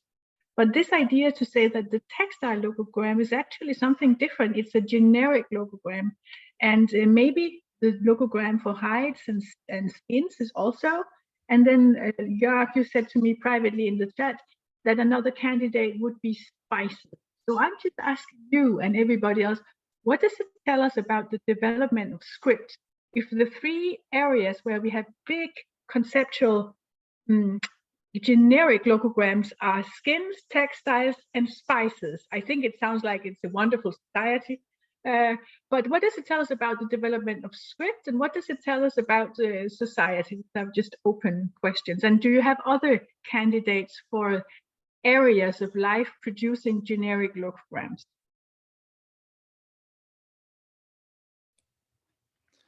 Well, the point is, I think, usually we don't think that linear B logograms are generic, and we don't have determinatives in any way. But this is coming. The Teller is coming close to this. But why this is just Teller and hides, and I'm not so sure about the spices. It could be this is arown, which is ligated with pyk and with coriander. So it could be something similar, but if this is just a fortuitous choice, or if there's something, I do not dare to answer these things. I mean, no, I can't. I mean, it could be not fortuitous that we have it in Teller and hides. So maybe these are things which seem so similar that it makes sense to make something more generic than usual.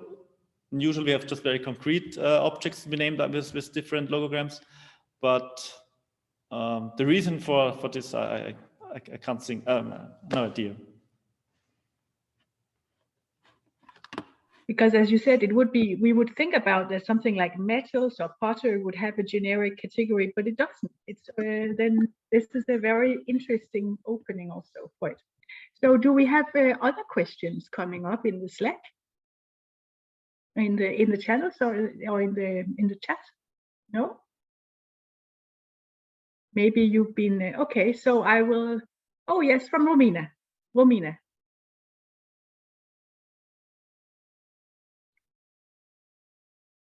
We cannot hear you, Romina. Yes, now I can. So, a question to Jörg. It's just me, or in the logogram for wool mare, I saw, I don't know why, I saw a spindle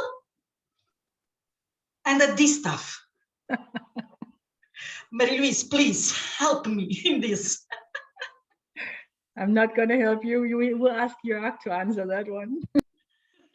Yes. Yeah.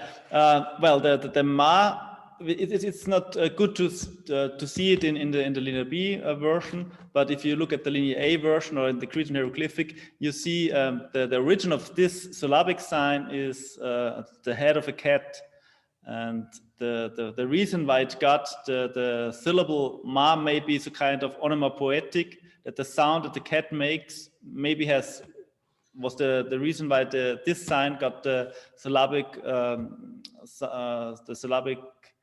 ma. But there's no distaff or spindle or something like that.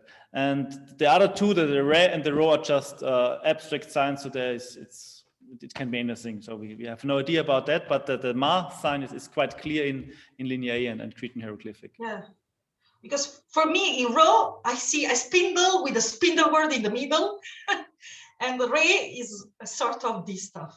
Yeah. Yeah, but it's just a suggestion. So it could be anything. My imagination.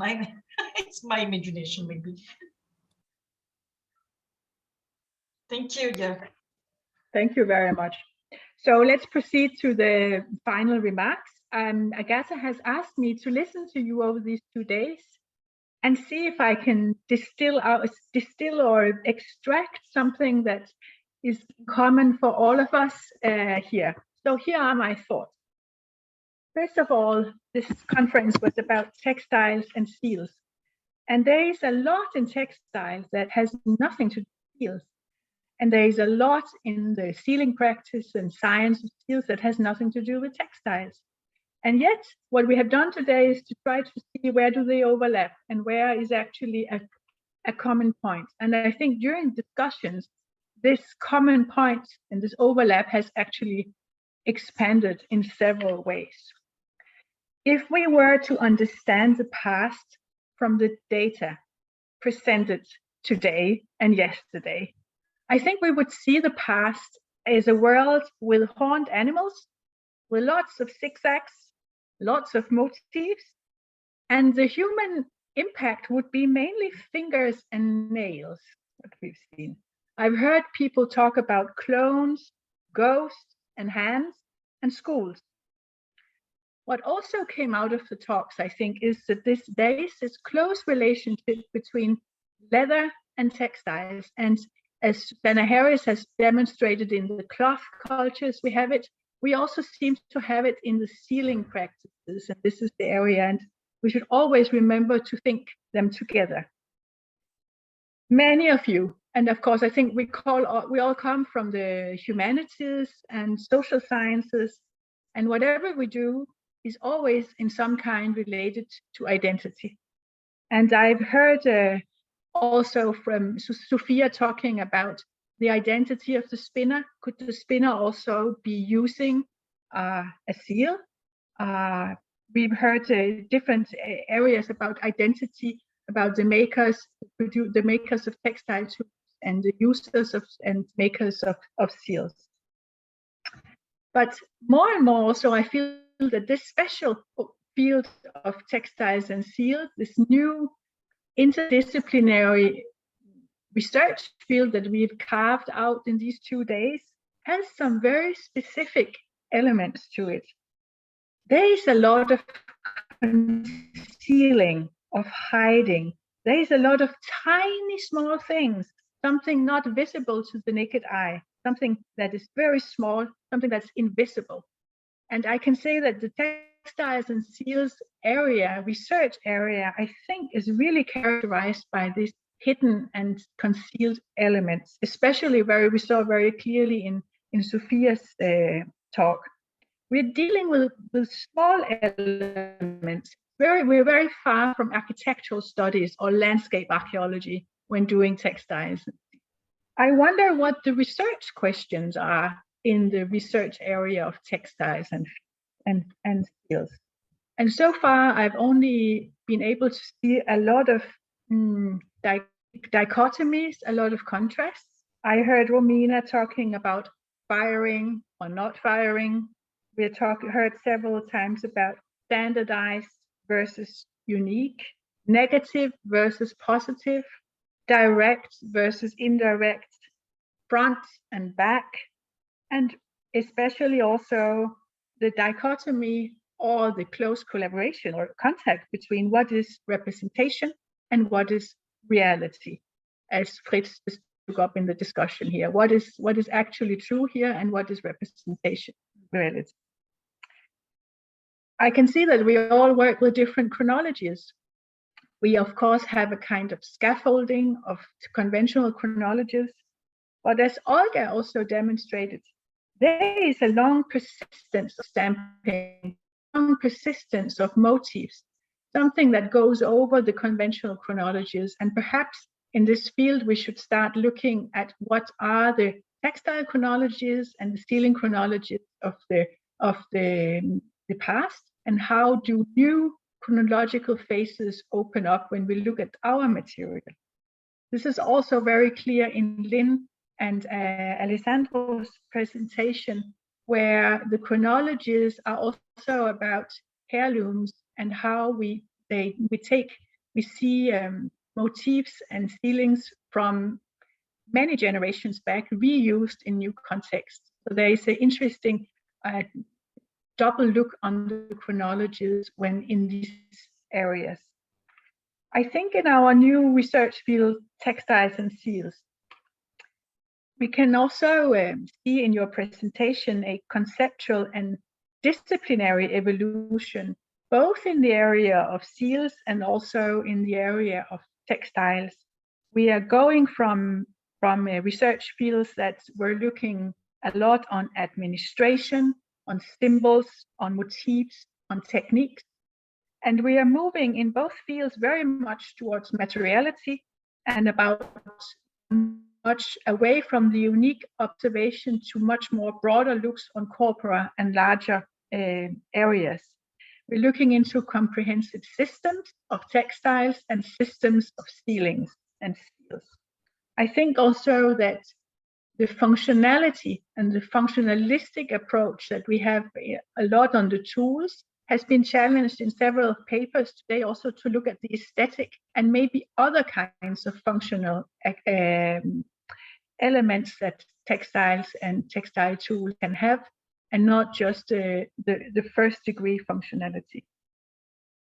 So it's been a pleasure to look at our new research field from look at what kind of methods and techniques we can say that this new research field uses. And especially I see a great commonality in the area of seals and the area of textiles, and that is in the experimental archaeology. This is really an area that stimulates the reflection in both sides, and I think this is also where we can come together and learn something interesting from each other. The experiments with weaving, the experiments with textile tools, and the experiments has been shown both by Sarah and Maria today, also with how to use sealing. Yeah, it's been a pleasure to learn new words: moldable silicones, liquid silicones, digitally cloned. I think this is interesting, and it demonstrates to me that every time we create a new research field, we need to adapt techniques and methods to that research field. We take them from outside, but then we need to adapt them to our new scope. And when we have been comfortable in doing that, this is where we need to move to the next step and start developing new theories. We cannot just adopt the textile theories, the documentary theories, the script theories, or the sealing practice theories into the field. We need to combine them in new ways. And with the possibility of having this increased data that Agata and her team has presented, I think we also have the possibility now to develop a theoretical framework around this combined field of textiles and seals. These are my concluding remarks. It's been a pleasure to spend these days with you. Thank you for the excellent quality of papers, and I'm sure it will be a very, very good book also that will be a pioneering book for this new field that we have constructed today. Thank you very much. I thank you, Marie-Louise, for being the chairwoman of today's session and for such a great conclusions on what we done, and also very inspiring. And I thank you all, the presenters, very, very much for submitting the papers, which I will think about for a longer time. And I really hope to read about your research. So I will be coming to you with an invitation to publication, and I think that the deadline for the publication, the preliminary deadline, is mid of November, let's say November 15th of 2021. I thank you very, very much. It was a great pleasure to see you online. I miss very much our meeting in person, and thank you. I'm super happy after today's workshop. I thank you a lot.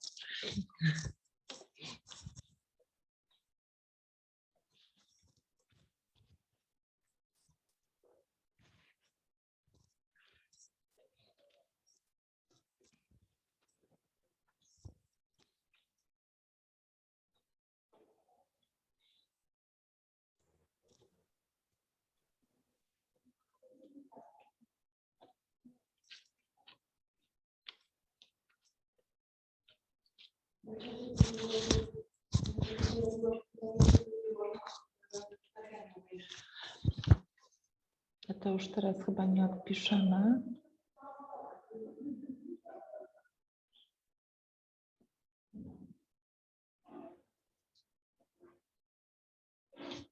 Zwłaszcza, że ja mówiłam, gdzie, no to już chyba to sobie darujemy. No, będziemy, dziękuję za ten, ale tu już jest mało osób, które zostały, więc.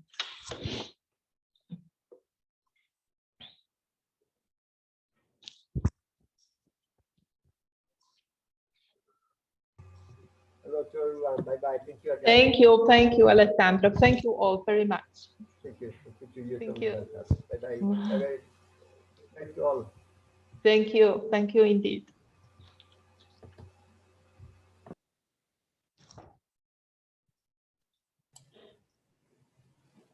Gratulacje, Agata. Thank you. You're welcome. Dobrze. Okay. Okay. So we will see each other, I mean, with Karina. Yeah. We will see, and with Poppy, we will see in 1 hour and a half online. Thank you for bringing. I tried to prepare myself because I got from you all of these emails with the preparations, and I will put everything around me, and then hopefully I can do 10 minutes quite well.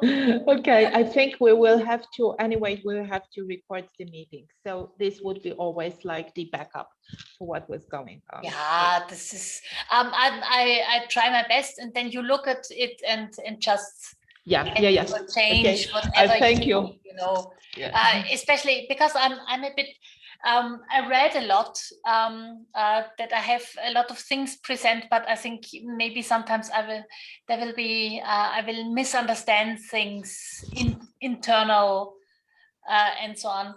We will see. We will manage. We will manage. So I thank you, Karina. Okay, that means it's the other Zoom link that I have to go in then.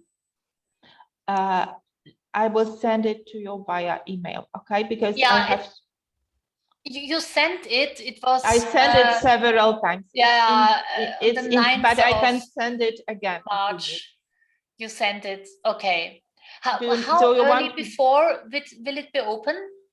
Not really much, I think, because I need to do stuff here, so I won't have much time to open it, like half an hour before, but I think 15 minutes, something like that. Okay. Yeah, super. Okay, so I will send you. It was a great conference. Sometimes I had to go out. I'm sorry, because we have our filming activities here, and yeah, it's.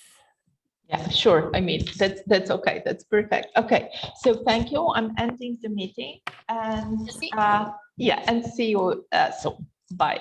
Okay, I leave now. Bye.